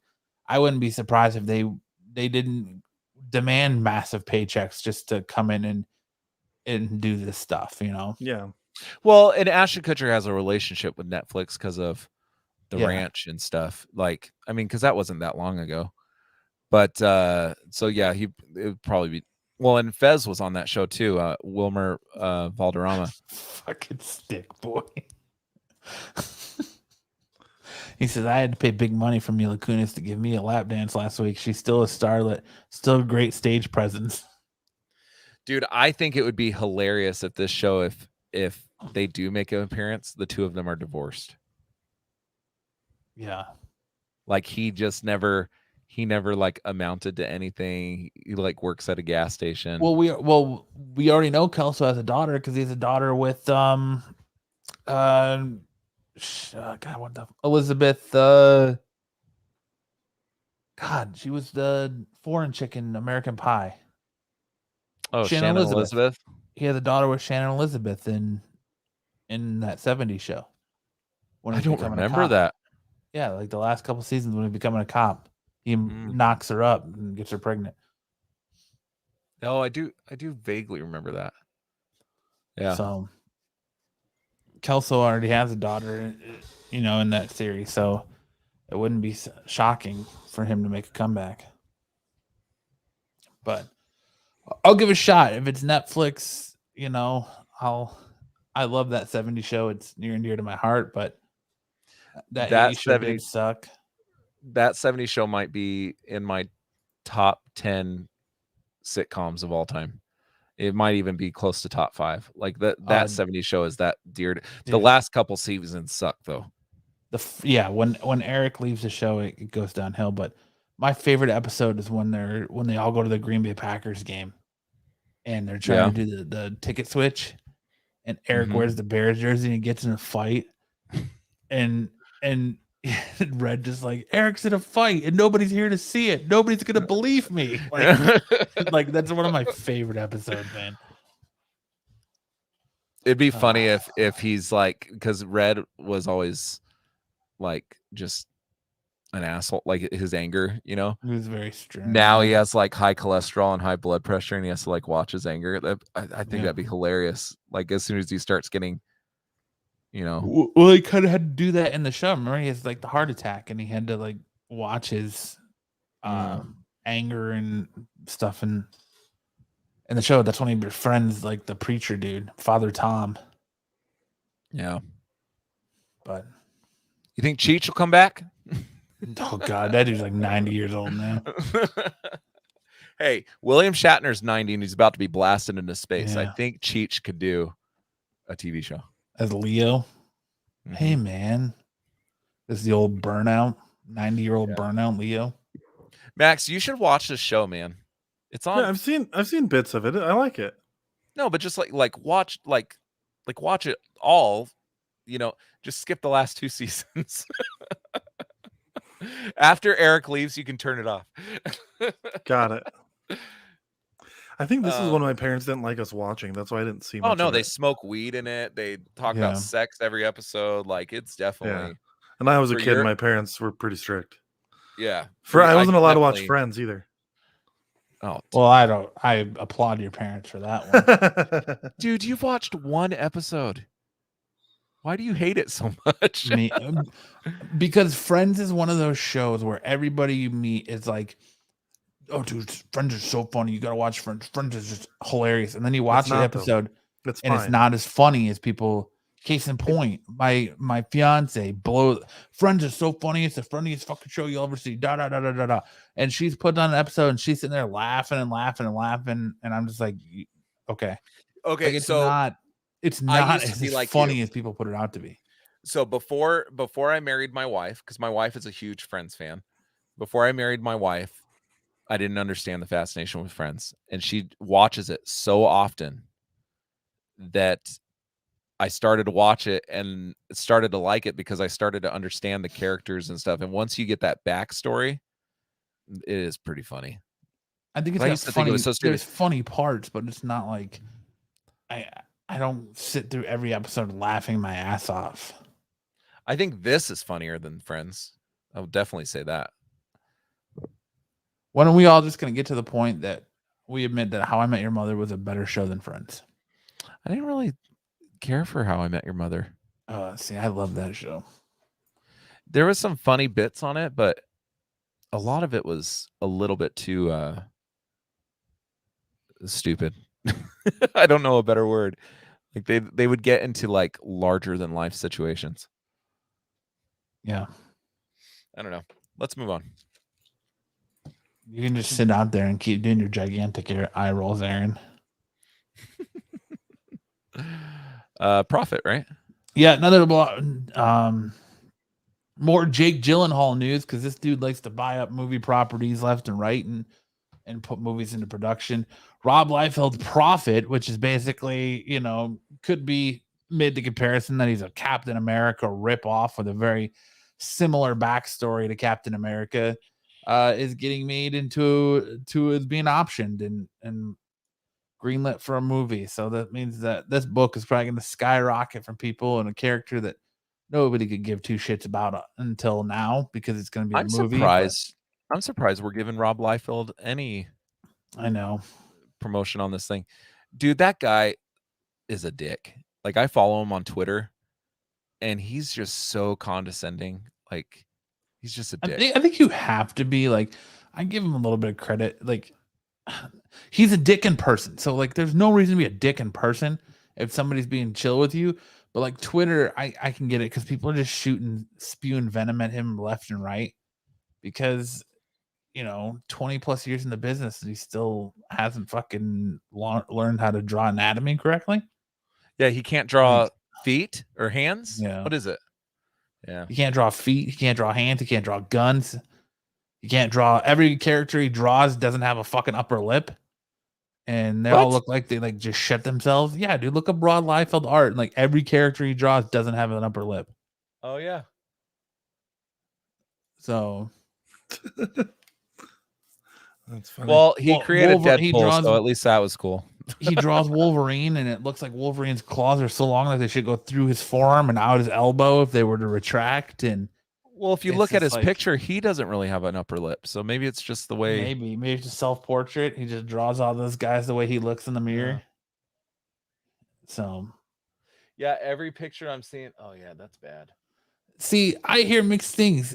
It's just like, I spent a day with Rob Liefeld a few months ago, and he was awesome. Super nice guy. See, I've heard people say that he was, you say he's a super nice guy, but I've heard from people that went to that signing that he was a dick to them when he was in line. Like, he wouldn't answer your questions. He wouldn't talk to you.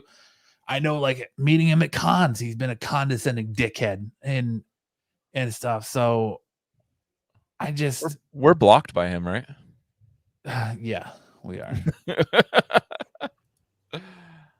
Dude, every picture that I'm seeing, all of his characters have fists. Yeah, like, there's just no...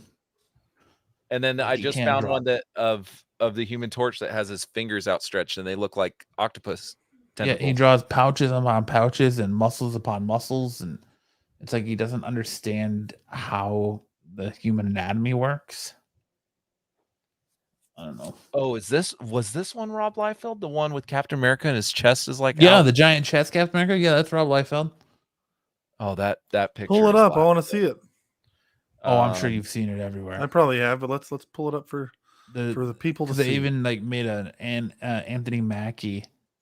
Oh, I know exactly. I got what it. You're talking about. It's let my thing in. It's ludicrous how big his chest is. You can't see it because it's so tiny. That's what she said. Hold on, that is what she said. Yeah, that is. Oh my gosh. Yeah, the big chest. Looks like he has a tumor. Yeah, that's awful. How does that get past quality assurance? And he made a jeans commercial and like bragging in the 90s about how he's never taken a drawing class in his life. And he got in the industry because he went to Comic-Con and they looked at his portfolio at a time where they needed artists, and they brought him aboard, and he's just kind of hung around. He's just kind of gotten that. He's been one of those guys that does just enough to kind of get that free pass. And the majority, there's people out there that love him, but the majority of people hate his work. And it's just, what's going on with the shield here? Is it dented, or what the hell is that? No, it's just Rob Liefeld, man. I say anytime something goes wrong on the show, we should just blame it on Rob Liefeld. Yeah, this is Rob Liefeld. I've been doing that since the 8th grade. We had a friend that we decided to blame everything on. His name's Jake. I still do Yeah. it to this day. It was Jake. Jake. So now we can do it was Rob. We'll just move on, change it up. Yeah. It was Liefeld. We should make a shirt that says, "Sorry, our show sucks. Blame Rob Liefeld." But, oh man, know, what are you gonna do? Yeah, leave Rob alone. He's a nice gent.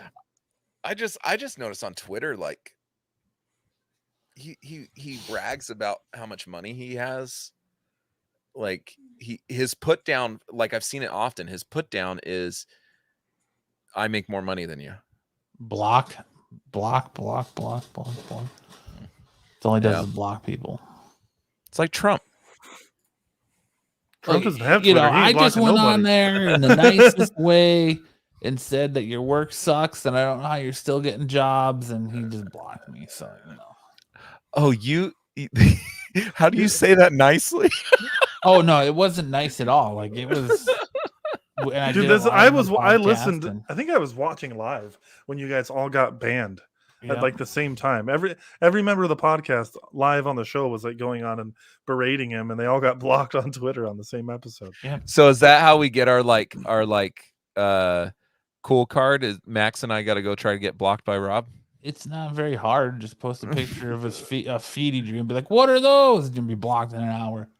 I'm telling you. Or just go say hi, Rob, and you'll be blocked in an hour. That's awesome. Pretty easy. All right, what else we got, Max? What's next?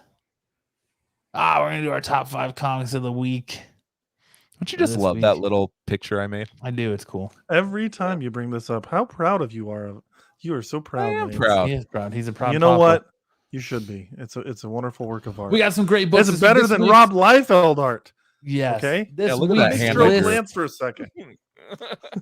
This week's list was actually very, very hard for me to put together. Like these books moved spots quite a bit before I finally agreed and came to a top 5 list. So let's go ahead and get into it. Let's do it. A book that could have easily been number 1 this week, Lucky Devil, number 3. After an exorcism gone wrong, down on his luck, schlub Stanley finds he's retained all of the demon's supernatural powers and positions himself as the leader of an insane worldwide cult, only to find himself pissing off the demons of hell who are hot on his heels for revenge.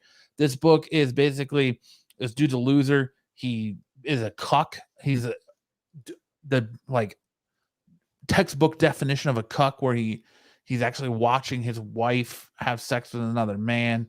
He's just super pathetic, and he gets possessed by a demon, and he goes to a shitty exorcist, and he gets a shitty exorcism. And upon doing so, they exorcise the demon, but he realizes that he retains the demon's powers.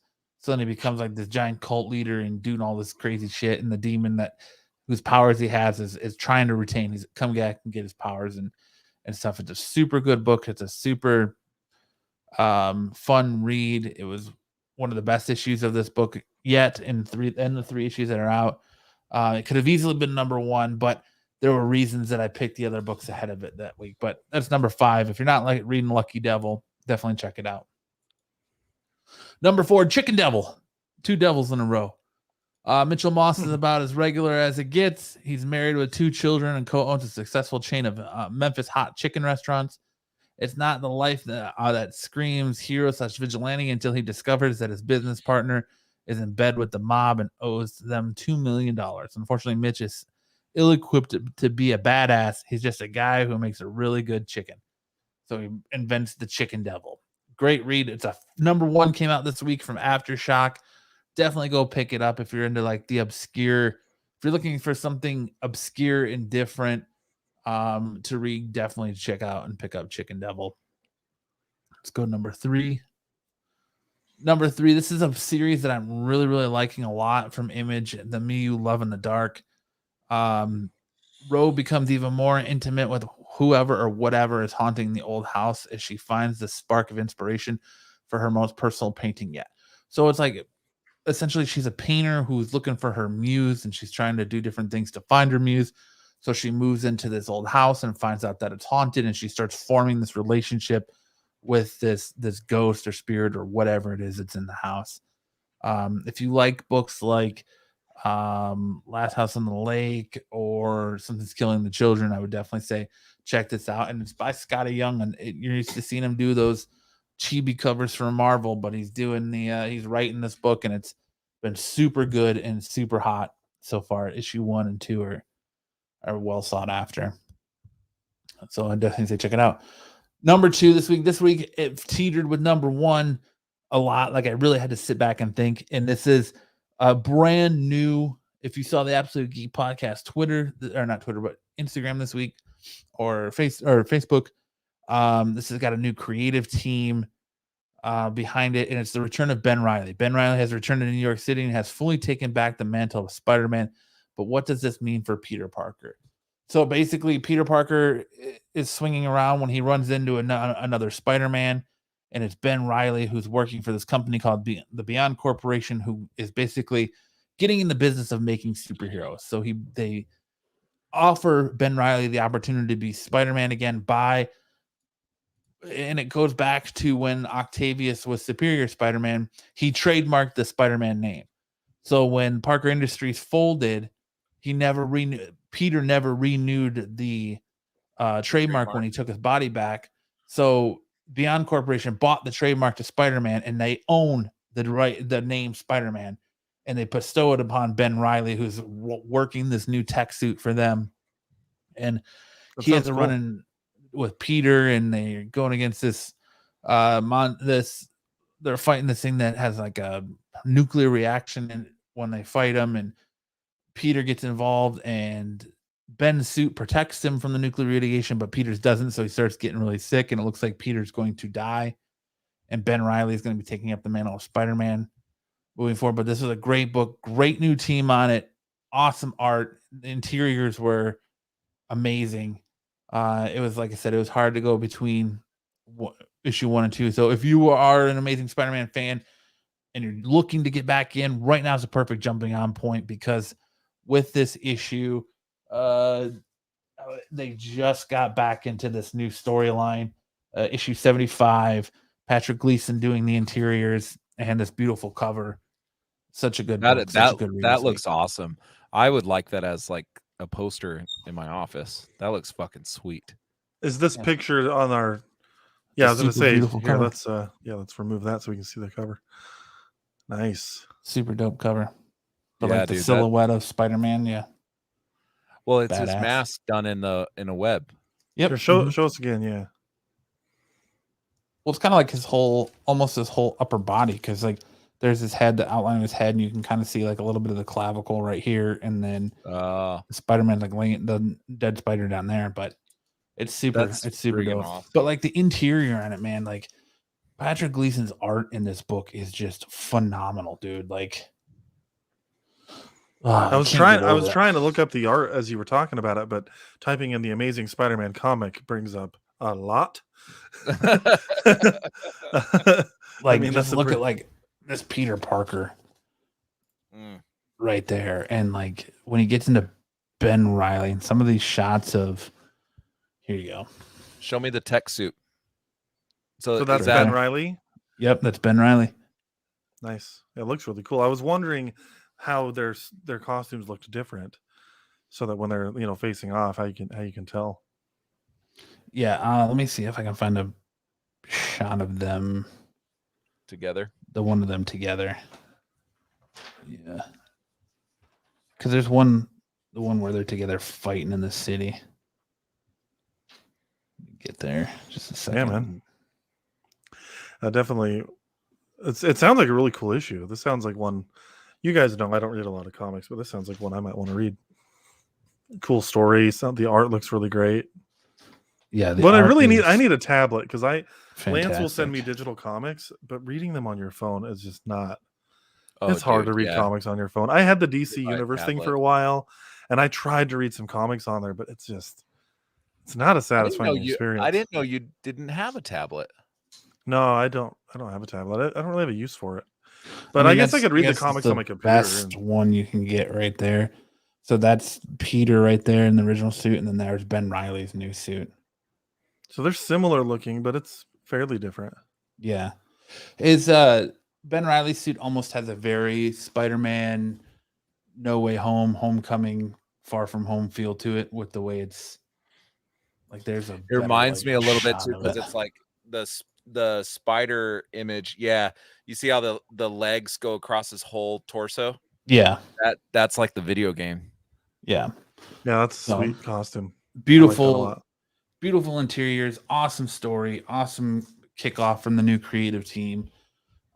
This book went, I think, if Ish is still here, I think it's 3 times a month now. Spider-Man went instead of bi-weekly. It's now 3 times a month now with the new team, but fantastic stuff. He said we sold more issues of this than a 47, the Spencer final. Or I'm 74. not surprised. Yeah, I'm not surprised. But I liked the Spencer final too. But this was good too. The kickoff to this was awesome. You think they'll ever bring Ben Reilly into the MCU? No, it's too, dude. That whole storyline is too convoluted. He's a clone. It went to back weeks. Okay, yeah. He's a clone, and there's another clone called Kane, and they both take up the Scarlet Spider mantle. But yeah, 76 comes out next week, 3 weeks in a row. Yeah, so it is 3 weeks, 3 times monthly now, and is what they went to with the new team. So essentially 3 comics, and they take a week off, and then another 3 comics. Well, so it's 3 times a month. So yeah, it would be like 3 weeks, and then 1 week off, and then 3 weeks. Yeah, that's cool. That's an interesting model. But I'm stoked for 76. Like I said, if you're wanting to get back into Spider-Man, now's the time to do it. Beyond is a 19 issue arc. Cool. I'm gonna be there for all 19 issues.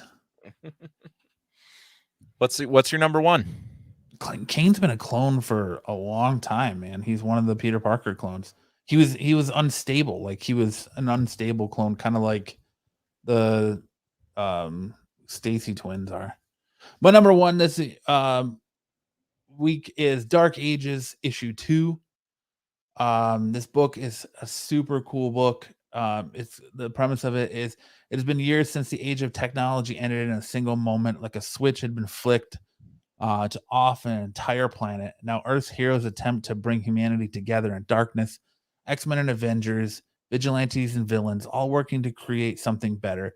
But something darker than the night is descending onto the world. Our post-apocalyptic world is about to face apocalypse. So the story of this is that there's this big entity, and the entity is like sends off this EMP burst and knocks out technology all over the world, sending it back to the Dark Ages. So they have to kind of reinvent things, reinvent the way things operate, and like Spider-Man has to use kind of like steampunk-esque technology to make his web shooters, and he kind of does the same thing for his daughter. And so in this issue they find that there is an area that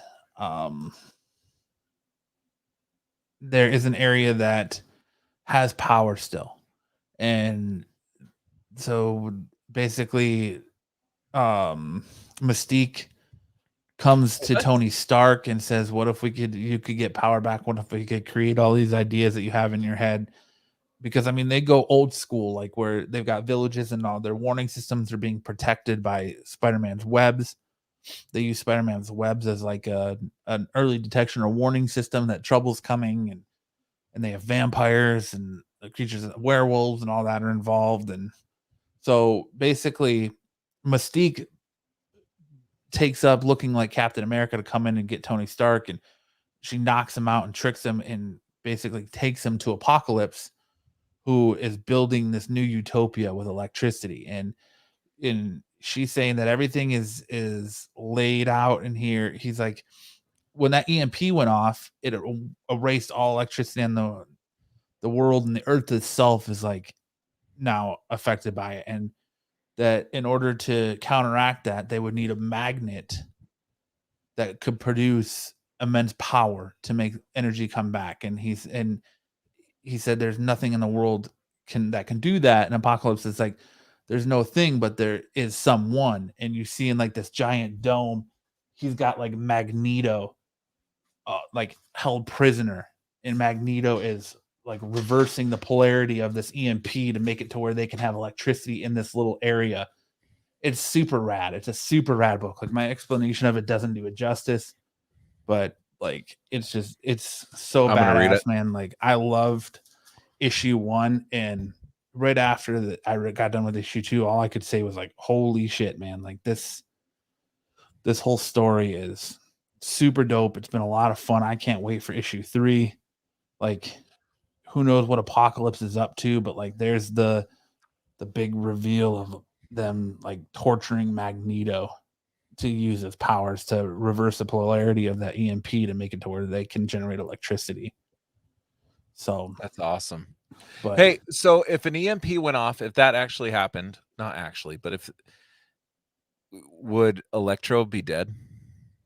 Yeah, because an EMP would wipes out electricity. Yeah, I was just thinking. I was thinking of characters that conduct electricity. You should get Quicksilver and have him run on a big treadmill. Like a hamster wheel. No, it sounds cool, man. Like, I like that Marvel's doing like some of these different things. Like, they had the Amazing Fantasy books that were interesting. Yeah. They seem to be going down a lot of avenues that are a bit different. That sounds like a lot of fun. But yeah, this book is super cool. I've definitely dug issue 1. Issue 2 is even better. I can't wait for issue 3. So that's that reaction. Like, I loved 75 of Spider-Man, but just like that reveal of them of Apocalypse just torturing Magneto that way, and the way they're using him, I was just like, holy shit. And that's what made it be number 1 for me, was just that, my pop and excitement after seeing that. So, dude, I really love that you do this little segment, because those are the comics that I go read, because the comic is, it's extremely daunting. Like, there's so many lines with all different characters and stuff like that. So you kind of make it simple, like this is what you should be reading. So I really appreciate you putting your time into well, that. Yeah, definitely. It's not, by no means am I telling you what to go read, but like, this is just like stuff I picked up that I thought was awesome, that I want to share out there with people who may be like you, Lance, who are just like, I want to get into comics, but I don't know where to start, or what good books, storylines are going on right now, because I'm trying to jump back in. You know, it's just things to give you like a jumping on point to get more involved if it's something that you want to do. Yeah, because like for somebody like me, like, you never know when a new arc is starting. You don't know if you're going to come into the middle of an arc. You know what I mean? Mm-hmm. And when you go to a comic book store, a lot of comic book stores I've been to, the people that work there are just kind of a little bit snobby about it. Like, you feel embarrassed. It's like a record shop. Like, you go into a record shop and you're like, oh man, like this is what I'm kind of looking for. Like, do you have any suggestions? And they all look at you like, get out of my store. You know what I mean? Like, I think that's what people like me feel like in a comic book store, when you feel kind of like a odd duck. You know what I mean? Yeah, I've never felt like that in a comic book store. I just, every time I walk in, it feels well, because you're in that same realm as them, but you're not. Maybe, I don't know, Lance. I've never felt that way. You read more comics than me, and I've never felt that way. Maybe you've just had some I've only started recently getting back into comics. Like, I wasn't reading them for a long time, but there like, I went to, I don't remember what comic book store it was, but I'm like, hey, like, I really want to read Spider-Man. Like, is there an arc starting? Like, and they gave off this kind of like elitist vibe. Yeah, that's like, too bad. Yeah. So this kind of helps me like feel like I'm getting into it and stuff, you know, like It just They gives were me a like, jumping off point. sniff out the poser coming in. Sniff the poser. I love comics. It's an expensive endeavor to buy that many comics. Dude. I've seen what you buy every week. Yeah, you have no idea. I'm trying to sell my stuff now. You probably spend about what, $200 a week? comics? No. I spend about 60 a week on comics. Yeah. Right now. I mean, that's about the same as what I spend on Funko Pops. So I guess maybe close to $200 a month, but yeah. And like always, support your local comic book store. Absolutely. After I just ripped into them. And I mean, people like, if people want to be like, you don't read these books, well, I do. Here's Lucky Devil. Mm-hmm. Here's the You Love, or the Me You Love in the Dark. Again, Spider-Man. Mm-hmm. Chicken Devil. Oh, I firmly believe you read it, because you go Dark Ages. Like, these are all books I buy to read. So there's a show that will not be named where all their information you can tell is from a wiki page. You go beyond that little paragraph that you've typed, and you actually go into depth on the stories. Like, it's everybody knows that you're reading these books. Well, I've had people say, well, I don't think you're reading that book. And what? Yeah, so I do. I buy all the books on my top 5. Yeah, I buy. There you go. I was gonna say, fix the screen. Don't tell me how to produce. I sent the ink to Ish, if he's still there. Ish, if you want to come on and talk a little bit of James Bond with Max, and you guys want to geek out on that a little bit, I sent you the link. Yeah, can I join in? Go ahead. Are we talking about Doom Patrol or no? No, we cut that because for time's sake. I just want to say, without any spoilers, I really like this episode, so go watch it. Nice. I just love how weird this show is. Yeah, I haven't had a chance to watch it yet, but it's weird, so great. Dude. Such a fun show. Every episode is just freaking weird. Like, I'm kind of souring on Doom Patrol, honestly. Really? Because there doesn't seem to be any cohesiveness to it anymore. It just feels like it's weird just to be weird now. It's weird just to carry that moniker of being weird. This episode, I feel like, was one of Cliff's best episodes. Like, I laughed so hard at everything he said. Like, oh, dude, it's Cliff, right? That's the robot. Is it Cliff? Mm-hmm. Yeah, dude. Cliff Steele. Brendan Fraser as Cliff. It has to be like one of the greatest castings ever. Anything that comes out of his mouth, I'm just laughing at. And he's wearing a Descendant shirt through this whole episode, which was also fucking awesome. If you don't know, the Descendants get educated. But all right, was that it? Were we done? I was waiting to see if Ish comes on to talk. If Ish wants to come on and talk a little bit of James Bond. Oh, hey, Styx said that depending on which Electro. Did you see that? Yeah. Well, this is a good opportunity while we wait a couple more minutes for Styx to just remind you guys to subscribe on YouTube. We're trying to hit a goal of 1,000 subs by the end of the year. So please go over to YouTube. If you're a listener only, we'd still love your support over there. Hit that subscribe button, click that notification bell so you know when we go live. I'm also starting to do videos for video games, so it won't just be the podcast you get notified of. You'll get notifications of any videos we do. But also, Max is doing those too, or Matt's doing those too, right? Matt streams. I'm trying to do something a little different than him, where I do like more of like a let's play thing.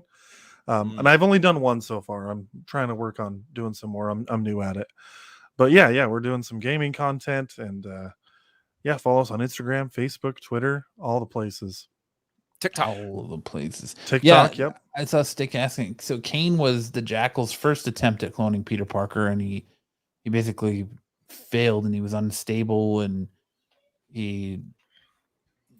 that whole thing, and then he finally gets stabilized later on and becomes Scarlet Spider and has his own run for a while. So looks like Ish is gonna come on. Sweet. So I don't want James Bond spoiled for me. So I will not spoil it. Off. No, you don't need to get off. I can do it without spoilers. Ish might spoil it. Oh, well, I then hope if you it need to should get spoil off, it. then get off. Hey, Yeah, you can go ahead and go. Everybody to see my awesome shirt. I don't give a shit about James Bond, so you guys can spoil it all you want for me. You're not James Where Bond can where can I buy that shirt, Lance? fan? Nowhere. Plug our merch store, Lance. You can't buy this on your merch store because they shut it down. Did they shut They it down? shut that shirt specifically They down. shut this shirt down. When? So this shirt was made by I'm gonna get in trouble. This shirt was made by they just shut this shirt down. This shirt was made by a company that they took, like, they only sold it for like a week. It was gone. But I found the logo and I recreated it. This was like 2 years ago that they were doing it. Because there isn't all kinds of bootleg shirts out there. You savage man, you. I wanted it, dude, and when I want something, I'll make it. There you go. Look how fucking awesome that is. That is awesome. You know, I bet you if you switched over to TeePublic, like or not T, but the other one I'm telling you to do, I bet you they won't delete it.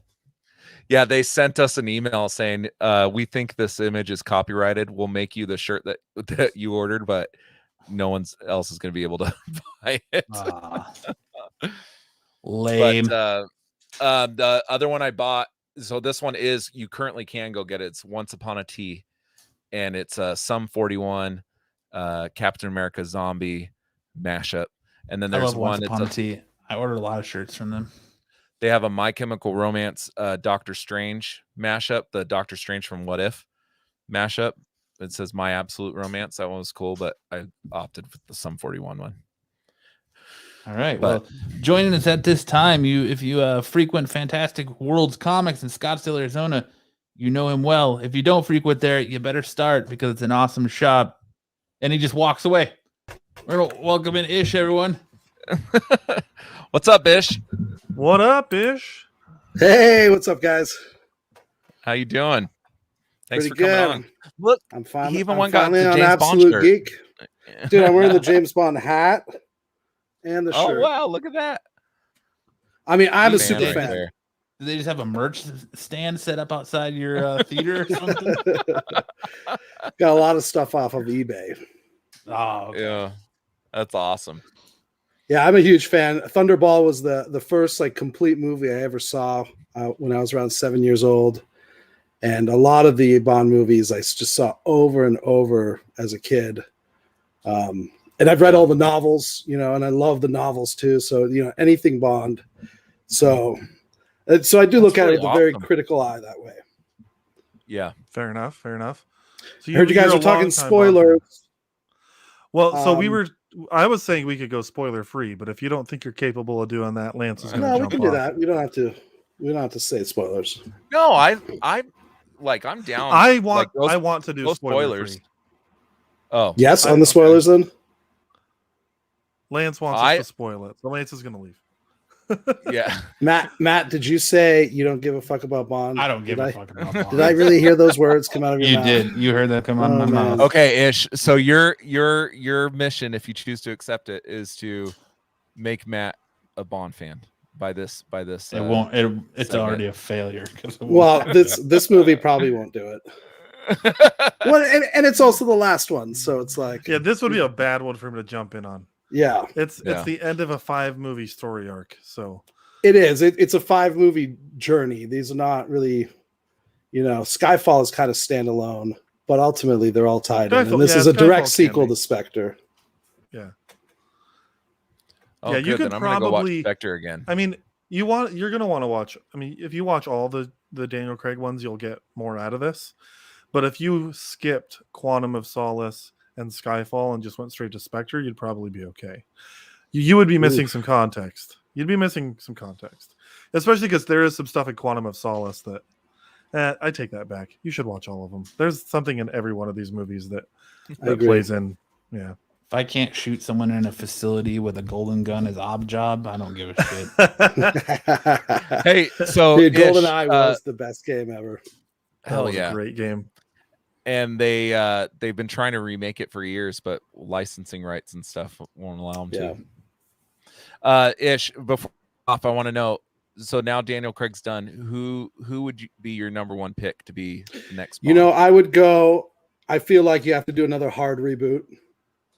Mhm. And I would go pretty young, like as young as you can go, and really start from the beginning. So maybe really show I him agree. as Commander Bond first. yeah. Well, If they any didn't movie go, when they want to go super young, it's Tom Holland gets the role. So Tom Holland is James Bond. Right? he's a I little too agree, goofy though. looking. If we could get a fairly bulked up 23-year-old guy to play James Bond, I think that'd be great. But not and someone get that him, looks like a teenager like Tom Holland. I don't want someone scrawny and like that. I don't like Tom Holland as that, but because he looks like a kid. Like I don't want him to look like a kid, but if they don't go young, I mean, I think Idris Elba is a fantastic choice. I think But that he's ship old. has sailed. I don't. He think Yeah. would have. He He should have already taken the said- role for Casino Royale. Yeah, they already said that it's not going to be him, but I think that Probably would gonna be a really woman cool to see. if they redo it. Don't you think? Not if Daniel Craig has any say in it, because he flat out kiboshed that idea. There was an article a couple days ago. James Bond can't be a woman, he said. Yeah, he basically, and I agree with him. He basically just said James Bond can't be a Oh, here woman. comes all the Make QAnon some people. great. He said make some great characters that are female instead. Why do this one? So do you guys? But I think we there's a could see difference? someone other than a white guy. I think that'd be cool. I'm totally down Sure. for that. I guess, as long as he's British, I guess. Right? Yeah, that's all I care. Well, and Daniel Craig's not British, right? I thought he Yes, was. he is. Yeah. I thought that was He's actually. or is he Sean from- Connery was Scottish. Pierce Brosnan was Irish. Timothy Dalton Welsh. And so I think him and Roger Moore are the only actual Englanders. What was the whole? Is it because he's blonde? Then there was a whole controversy when he first got cast. Yeah, the blondness had to do with it. The blondness. Okay, There's always something. James Bond is one of those characters like, you don't mess with my Bond. There were probably people that were mad that there weren't enough puns, which this movie brings back some of the puns, by the way, but in a good way. I just thought it was because Daniel Craig looks like he's constantly, perpetually walking in a room where someone just crop dusted him. He's just got that face. He does a little bit. He does a little bit. That's hilarious. Does a little bit. I don't know if you guys remember back when they made the official announcement that he was the new Bond, and they had it set up that he was going to show up on a boat across the River Thames to the press conference, and there he is, his first appearance. And people mocked him because he wore a life jacket and he clung really hard to the boat like he was terrified. And they were like, that's the new James Bond. That's what you want to see is James Bond afraid of water. Yeah. That's awesome. That's awesome. Well, he's come a long way because he's on a boat a couple times in this movie, and he didn't look scared. So do you guys think is there a difference that, because you're saying, oh, James Bond, woman or man, James Bond being a man or a woman, or 007? I could care less if 007's a woman. I mean, Because I was going to say, and before the movie came out, yeah, 007 is a woman. This movie grants Quentin Tarantino his wish, because he said many years ago that if he were to ever do a Bond movie, it would be an African-American woman as 007. And now he finally got his wish. Yeah. That doesn't bother me at all. I don't care. 007's a title. James Bond is his name. Would you go see a movie, let's say the sequel movie, just focused on her as 007? Would that be something you'd be excited to see? I didn't like her that much, so no, not really. Oh, you're talking about this specific act. I thought you were just talking about a 007 with a woman, and James Bond wasn't in it. I didn't. I realize you were talking wasn't about this. As much as I loved this movie. I wasn't that high on her specifically. So no, not really. What about you? Did you like her enough that you'd see a movie? Just with her? No, not really. She was kind of. I didn't feel like it was very 007 of her to suddenly be kind of jealous and sparring with Bond over, their status. It seemed a little petty. Yeah, I don't know if you want to leave, Lance. It seems like we're about to get into some spoiler territory. I was just waiting for a break to say adios. Hey, everybody, great show. Go follow us on the social medias, and I'll see you next week. Talk to you later, Lance. Later. Honestly, don't know how to get out of here. Oh, there we go. Click the leave studio button. All right, cool. Well, Are we I in didn't want spoiler to territory? Yeah, we can go into spoiler territory. Right. I didn't want to have a super long, prolonged review of it because we're already at 2 hours and 45 minutes on this show. But yeah, let's talk about it. So, like, you were in the chat kind of saying you didn't like certain things about it. So tell me, what did you think? There were some aspects I really liked about the movie, and then there were some definitely not so much. That's why I remember the way when I saw The Last Jedi, the very first time, and I walked out of the theater, and I was like, "What the hell did I just see? Like, did I like this, or do I hate this? What happened?" And I felt that very much that way with this movie. Obviously, big things. James Bond dies. He has a daughter. Which are obviously huge moments for the Bond series to introduce. And both of those like things that. I was not expecting. Like at the beginning of the movie, Madeline clutched her stomach when she was getting on the train, and I was like, "Oh, she's pregnant." But then I kind of forgot about it. And then all of a sudden you see this little girl, and I'm like, "Oh." I didn't see that coming either, but I thought it was manipulative. That they had to add the stake to the movie now. Oh, now he has to save his daughter too. And which I think leads into one of my bigger problems with the movie is the villain. So that was my least favorite part, actually. So you go ahead. Disappointingly, that's one of the worst villains in all the Bond movies. Not only like Rami Malek's performance, like it's literally like this corpse mumbling through the whole movie, but ultimately, what is he even doing? What's his motivation? And that brings up another point I just want to make is Bond's death. The missiles were coming. There was no way to stop the missiles, and he had to run back to reopen the blast doors. But what if he didn't? Went off, like they said, the missiles bounced again. Then they go back and try again. Because there was nothing happening on the island. There was no timer they had to meet. The Heracles thing was not about to be launched. It was just sitting there. They actually had time. He technically, I don't know, didn't have to die. I can kind of see what you mean there.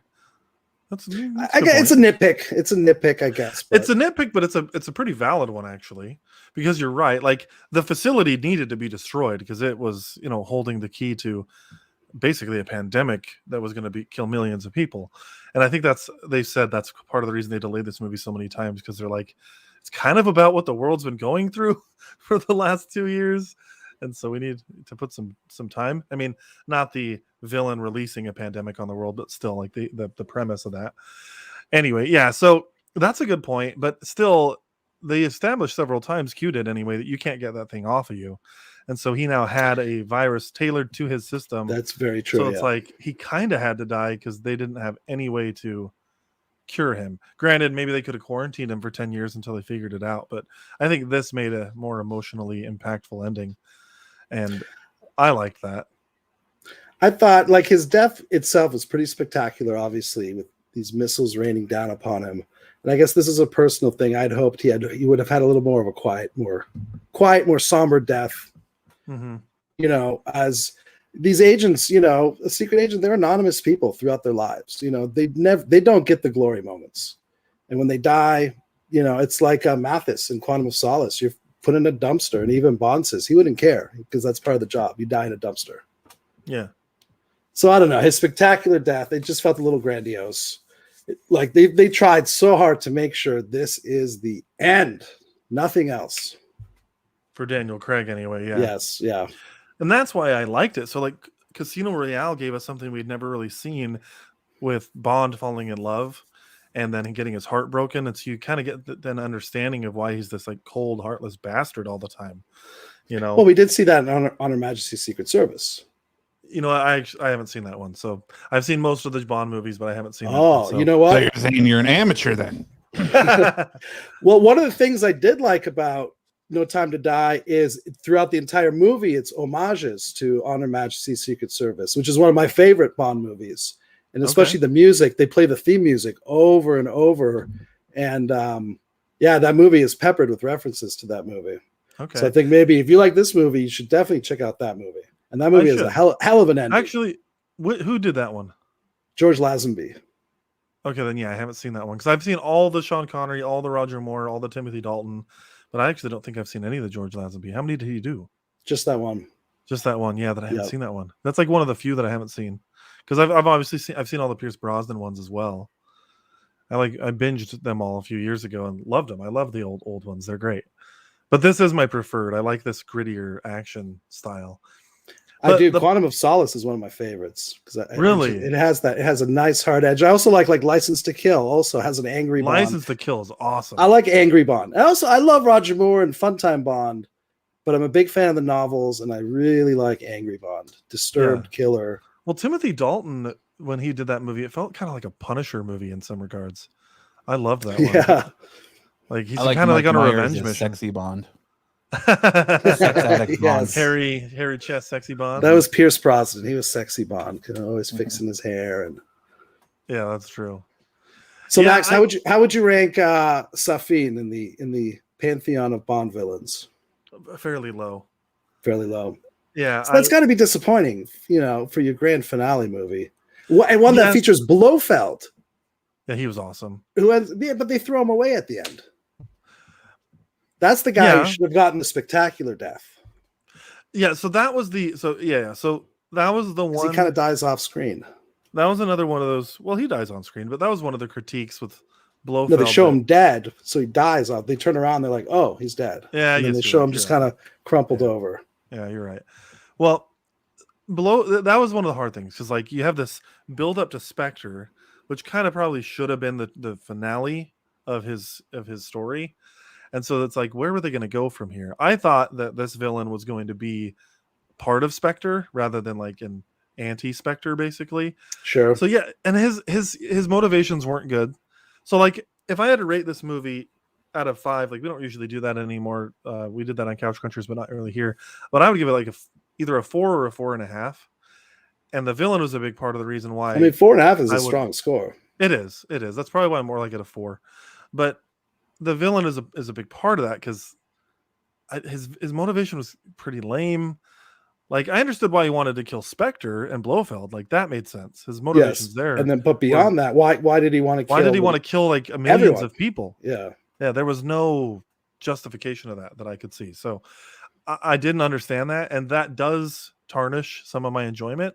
But the action sequences and the storyline between Madeline and Bond were so compelling to me that those are what made the film for me.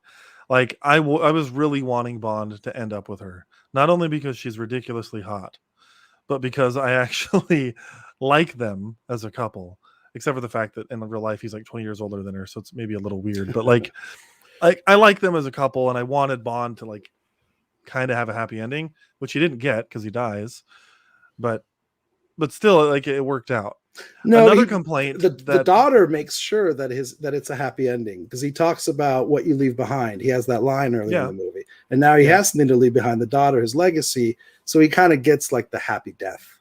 That's true. In a way, that's true. Yeah, that's true. Which I think is very un-Bond. Fair, but I kind of like that we got something different. That's what I've liked about the Daniel Craig stuff so much, is it's kind of breaking the mold of 50 years worth of Bond. It's doing something different. We watched an assassin become a romantic dad. Mm-hmm. It's probably because I don't know how I feel about that journey. I'm very mixed about that.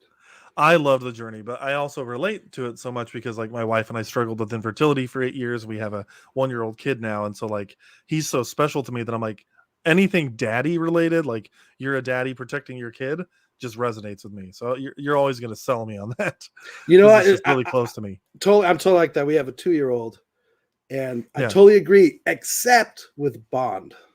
Sure. That's where I kind of felt I'm drawing the line here. That's where it's The Last Jedi meets Superman Returns, because the son in Superman Returns always bugged me too. Because it was more like a plot device than something that really added to the story. Yeah, that one I didn't like as much. I felt the daughter in this was kind of the same. Just because I think the villain lacked stakes, that they had to add the daughter to create even more stakes, more intensity. They did a poor job writing the villain's motivations. When I walk out of a movie and I'm I don't understand why he did what he did. It's weird. And I don't understand what the people were doing. It was like a cranberry farm. When they're standing in the water, raking stuff back and forth. It was weird. The rice fields. Yeah. But it was some toxic pathogens, I guess. And sticks, acid water. Stick Boy, if you like the 007 video games, that's fine. That counts. GoldenEye was a great game. And that's sad to hear that you guys talk about. Like, I'm glad I stayed for this because you guys just saved me 3 hours of my life and like $12 of seeing this movie. But it's sad to hear that because like this is Rami Malek coming right off of his success with Bohemian Yeah, Rhapsody. I was really disappointed in Rami Malek, and I don't know, they didn't really give him much to work with. He's barely in the movie. He's not in it much. So I actually got up to pee and then I realized, oh crap, I need to take a dump. So I was out of commission for about 20 minutes. So I missed some. And so I after the movie, the guy that I went and saw it with, I was like, did I miss anything about the villain in there? Because I feel like he wasn't in the movie much. So I feel like maybe I missed like a setup. And he's like, no, not really. You just like missed a montage scene where, because I walked out, Ish, for you've seen it. I walked out pretty much right after, why am I blanking on the American CIA agent's name? Felix Leiter. Yeah, right after he got shot. So, and before he had even died, like I figured he was going to die, but like I walked out right at that scene and I came back and Bond was hanging out with Q in his apartment. So I missed, whatever happened in there, which my understanding is like Felix dies and then there's like this montage of I was disappointed in that too, his death. By the way, our son's middle name is Felix, named after Felix Leiter. Oh, wow. So you are a big Bond fan. Yeah. So it's like a scenario. If I had written this movie, I would have Bond's death, and then something like Felix is one of the only guys at his funeral. I was bummed Felix died because I loved Felix. Yeah. And I love that actor too. Yeah. Like I would have been down for a freaking The Watcher with Felix. Yeah, the Watcher. Yeah. I kind of dug the new character they added, Ash. Oh yeah, that villain. What's his name? Eric Magnuson or something like that. And he's pretty funny in a lot of movies I've seen him in recently. And he brought some humor to this role. And it was good to see him kind of get his comeuppance because what a fuckface he ended up being. Yes, sir.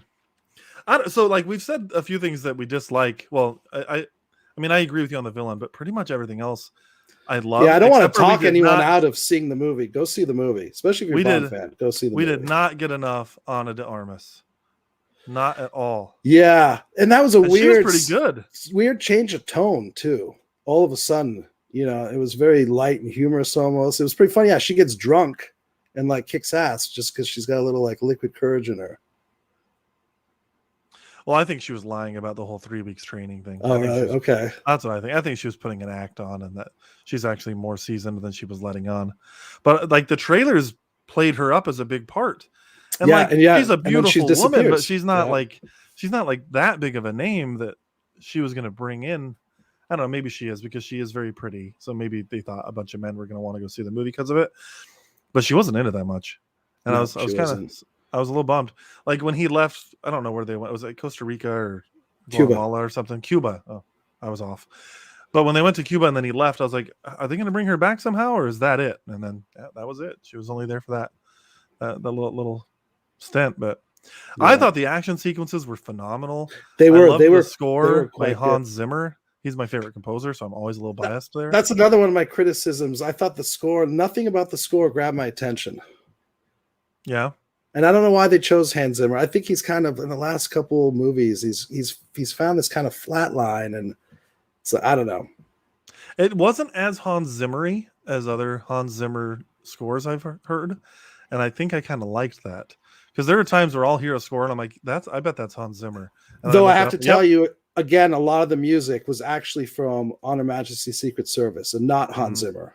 Yeah. So when I'm saying that, when I'm separating those parts, which is a fantastic piece of music, with the new stuff that was in the movie, I was like, that stuff didn't really do anything. So I was glad the movie leaned heavily on the prior music.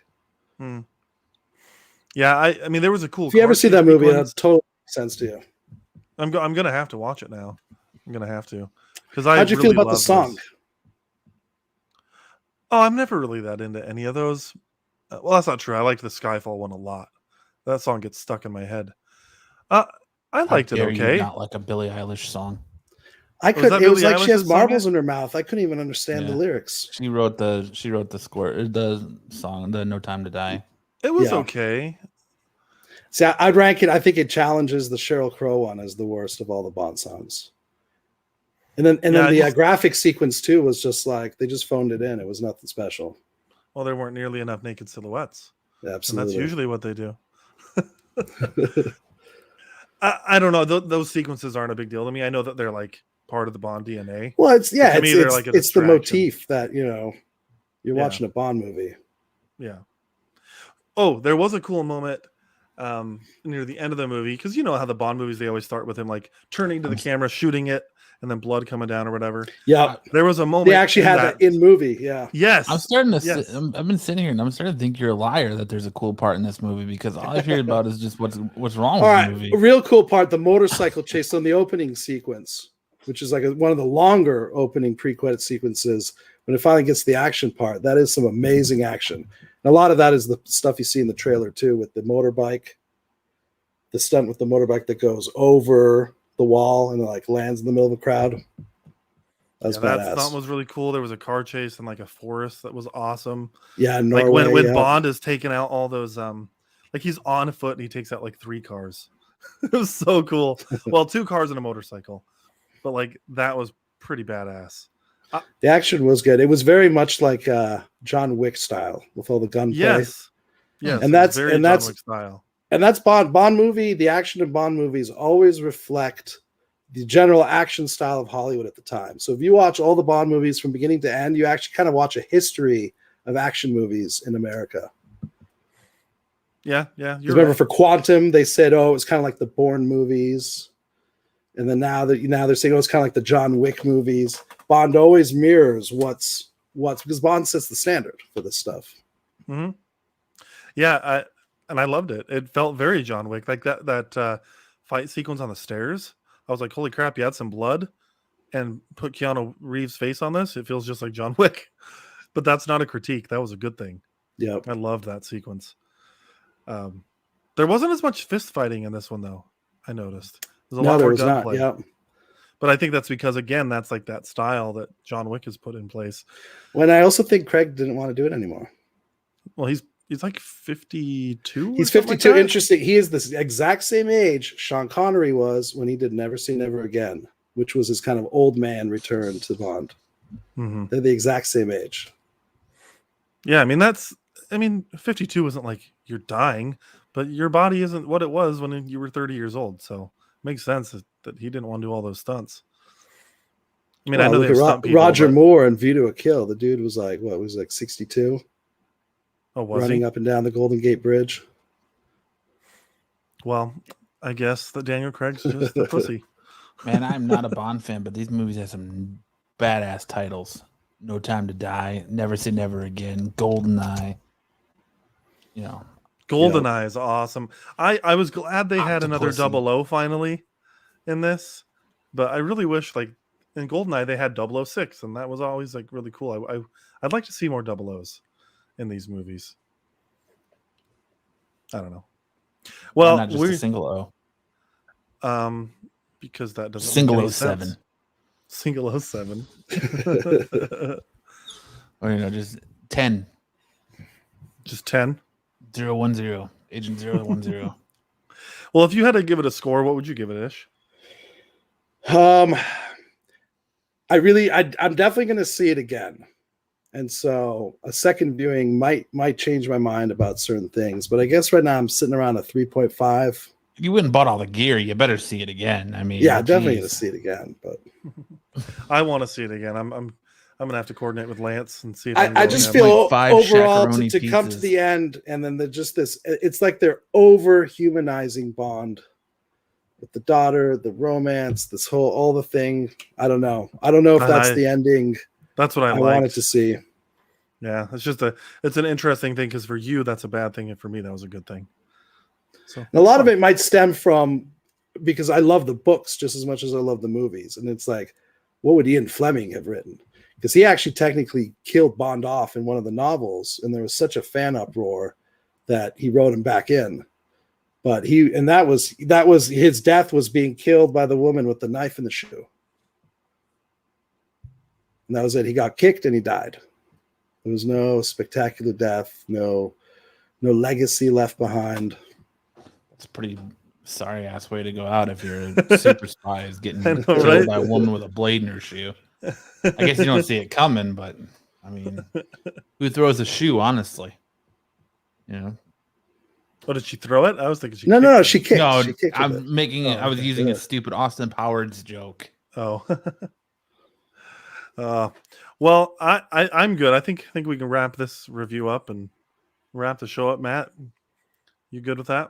I mean, I was just enjoying Here the for the ride. spectacle of you Matt guys was just talking, getting like, started in his James yeah, Bond you journey. guys were just like blowing me away. You make me want to go not watch every single James Bond movie. Oh, Well, boy. that's a bad choice. Oh boy.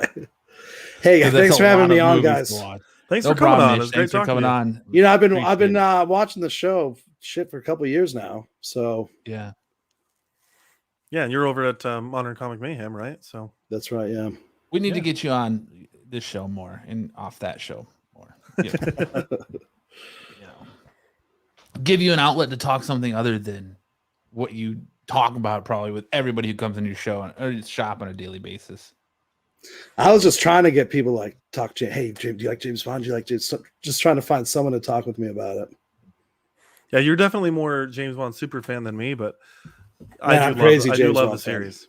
Yeah, I love the series, but I haven't read all the books. I don't have like James Bond gear. And James Bond's like a thing. There's 25 movies, so it's like everybody's gonna love a different movie, have a different movie they think is the worst, have a different movie they think is the best. Yeah. Well, so And that's the hold great on, thing really. about it. So, in Her Majesty's Service, was that not the one that was non-canon? Because there No, was like it's one canon. that was that's canon. What was Yeah. the other one that was non-canon? 'Cause I There's didn't two see that one either. non-canon. There's the Casino Royale spoof, which is a Okay, comedy. I didn't see that one. That's 1967. And then there's Never Say Never Again, which is a remake of Thunderball. Yeah, that's the one I haven't seen either. And that's kind of James Bond coming out of like, so he's like old man James Bond. And it's Yeah. literally a remake of Thunderball. And it was made by a totally different studio Yeah, and all that. It's from the director of Empire Strikes Back. It's a little Bond trivia for you. is it good? Nice. I like it, but I'm totally biased, right? Yeah, fair enough. So, who's your favorite Bond? We have to ask that before we close up. See, that's a tough one too. I can't give a straight answer. I mean, I kind of grew up on both Sean Connery and Roger Moore, but once kind of my fandom solidified and I'd read all the books and stuff, I realized I was like, shit. Like up until now, Timothy Dalton I felt was the best one, Timothy Dalton's. just because it was Favorite. more serious. Yeah, but I Favorite like him all. Bond George girl. Lazenby, even his one role, he actually brought a physicality to the role that Sean Connery didn't have because he was actually kind of a really muscular guy, super athletic. So when you watch him in the action scenes, you're like, it's pretty believable. It works for me. We got to go out on the question that everybody's asking. Who's your favorite Bond girl and why is it Halle Berry? Jinx. Ana de Armas. She's your new favorite Bond girl? I just find her, and she's probably one of the hottest women on the planet to me. That's She all. was very attractive. And it didn't help in this movie that she's wearing a dress that goes down to like her belly button worth of cleavage. She's super hot in what's it? I like the one in War Skyfall. Dogs? Blade Runner. No, War Dogs. I haven't seen that Jonah one. Hill. Oh, was she Joy in Blade Runner? Yeah, she was the AI. Oh, all right. Yeah. Good stuff. Yeah. I'm sorry. I'm just going to be basic in that regard. And honestly, Daniel Craig's my favorite, but Timothy Dalton would be my second favorite. When I first watched his movie after, like, I think I watched a ton of Roger Moore movies and then I watched his, I was like, wow, this is different. Like, Yes. this is different. And I loved it. Absolutely. Stick Boy says you lost me talking about. I'll come talk Doctor Who when the new season starts. I don't know if anyone's a Doctor Who fan on here. I tried watching it and I couldn't get into it. I used to watch the Fourth Doctor when I was a kid. Yeah. I can't watch New Who. I watched doesn't David work. Tennant's and Matt Smith's, and then I fell off after that. When I hear things like the timey-wimey stuff, I don't know. It's not for me. Yeah. Yeah. Well, if you guys are interested, since Ish was raving so much about In Her Majesty's Secret Service, it is free if you want to watch it on Pluto TV. Ooh. Oh. So Guess I know what Max With is doing ads. tonight. with ads, but it's free. Oh, I don't know. I don't like ads, and it's $4 on Vudu. I might just buy it on Vudu and do that instead. Anyway, well, let's wrap it up, man. I could talk Bond all night. I should start a Bond podcast. There you should. Then I can listen and I don't have to watch the movie. Yeah, there you go. You could not listen, so you can not see the movies. I can listen so I don't have to watch the movies and still feel like I'm knowledgeable about Bond. Yeah. I don't know what it is about. I just like these movies just never like grabbed me. I don't know what it is. You know who else told me that today? Kyle. Really? Yeah, and I couldn't believe it. I was like, I made him. I was like, Kyle, look at me and say you don't like James Bond movies. I can't. I've tried. I tried to watch GoldenEye. I've tried to watch a lot of Bond movies, and like I just can't do it. I can't. Is it because he's British? Grab me? No, I don't know what it is. Like I think a lot of it is just very lull and boring to me until the action starts, and it's just something I can't. It just doesn't grasp me. Well, that's interesting. All right. Well, on that note. Well, on that note, man is wrong to not like. No, that's all right. I'll be wrong. Ooh, Bond is a TV series. That's a good idea. Well, on that note, we're gonna wrap it up for the night. That might be the next thing is a streaming show, and instead of huge expensive movies. Yeah. See, I'm gonna try to drag this Bond conversation out as long as I can. Well, I've got the end broadcast button. Thanks again, everybody, for joining in. Matt, I guess you usually do the outro, and I'm just kind of forcing it. You're good.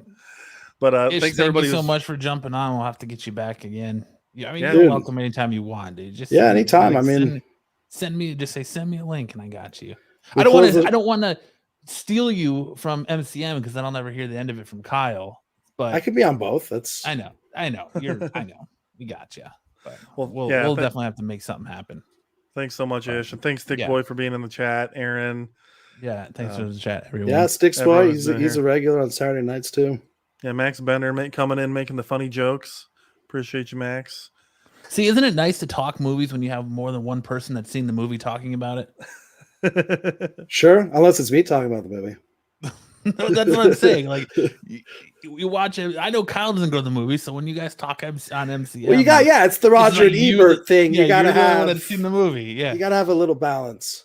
One thing I hate, I guess, is I hate giving or people watch negative reviews and then don't go see the movie. Yeah. It's like go. I always tell people go see it for yourselves. Like, what if I have totally fucking shitty opinions? Yeah. Or I'm wrong, but I ranted for an hour enough to convince you to not go see it. Yeah, well, I wouldn't say you're wrong about No Time to Die. Because you've seen the movie. Well, and I disagree with you because I liked it way more than you did.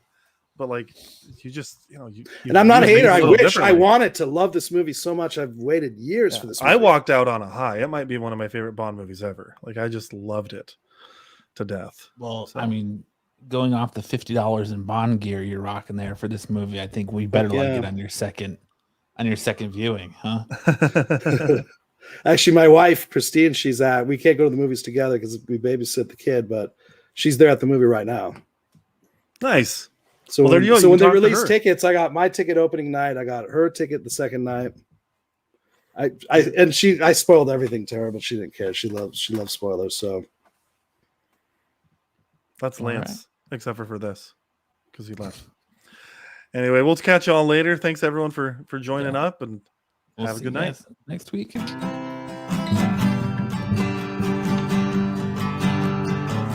All you freaks and geeks. Come all you freaks and geeks. Let's listen to Absolute Geek. Absolute Geek. We'll go ahead and spread our cheeks. Spread the cheeks. And drink some Cosby wine. We'll drink some Cosby wine. It makes me feel real fine. See you next time on the Absolute Geek.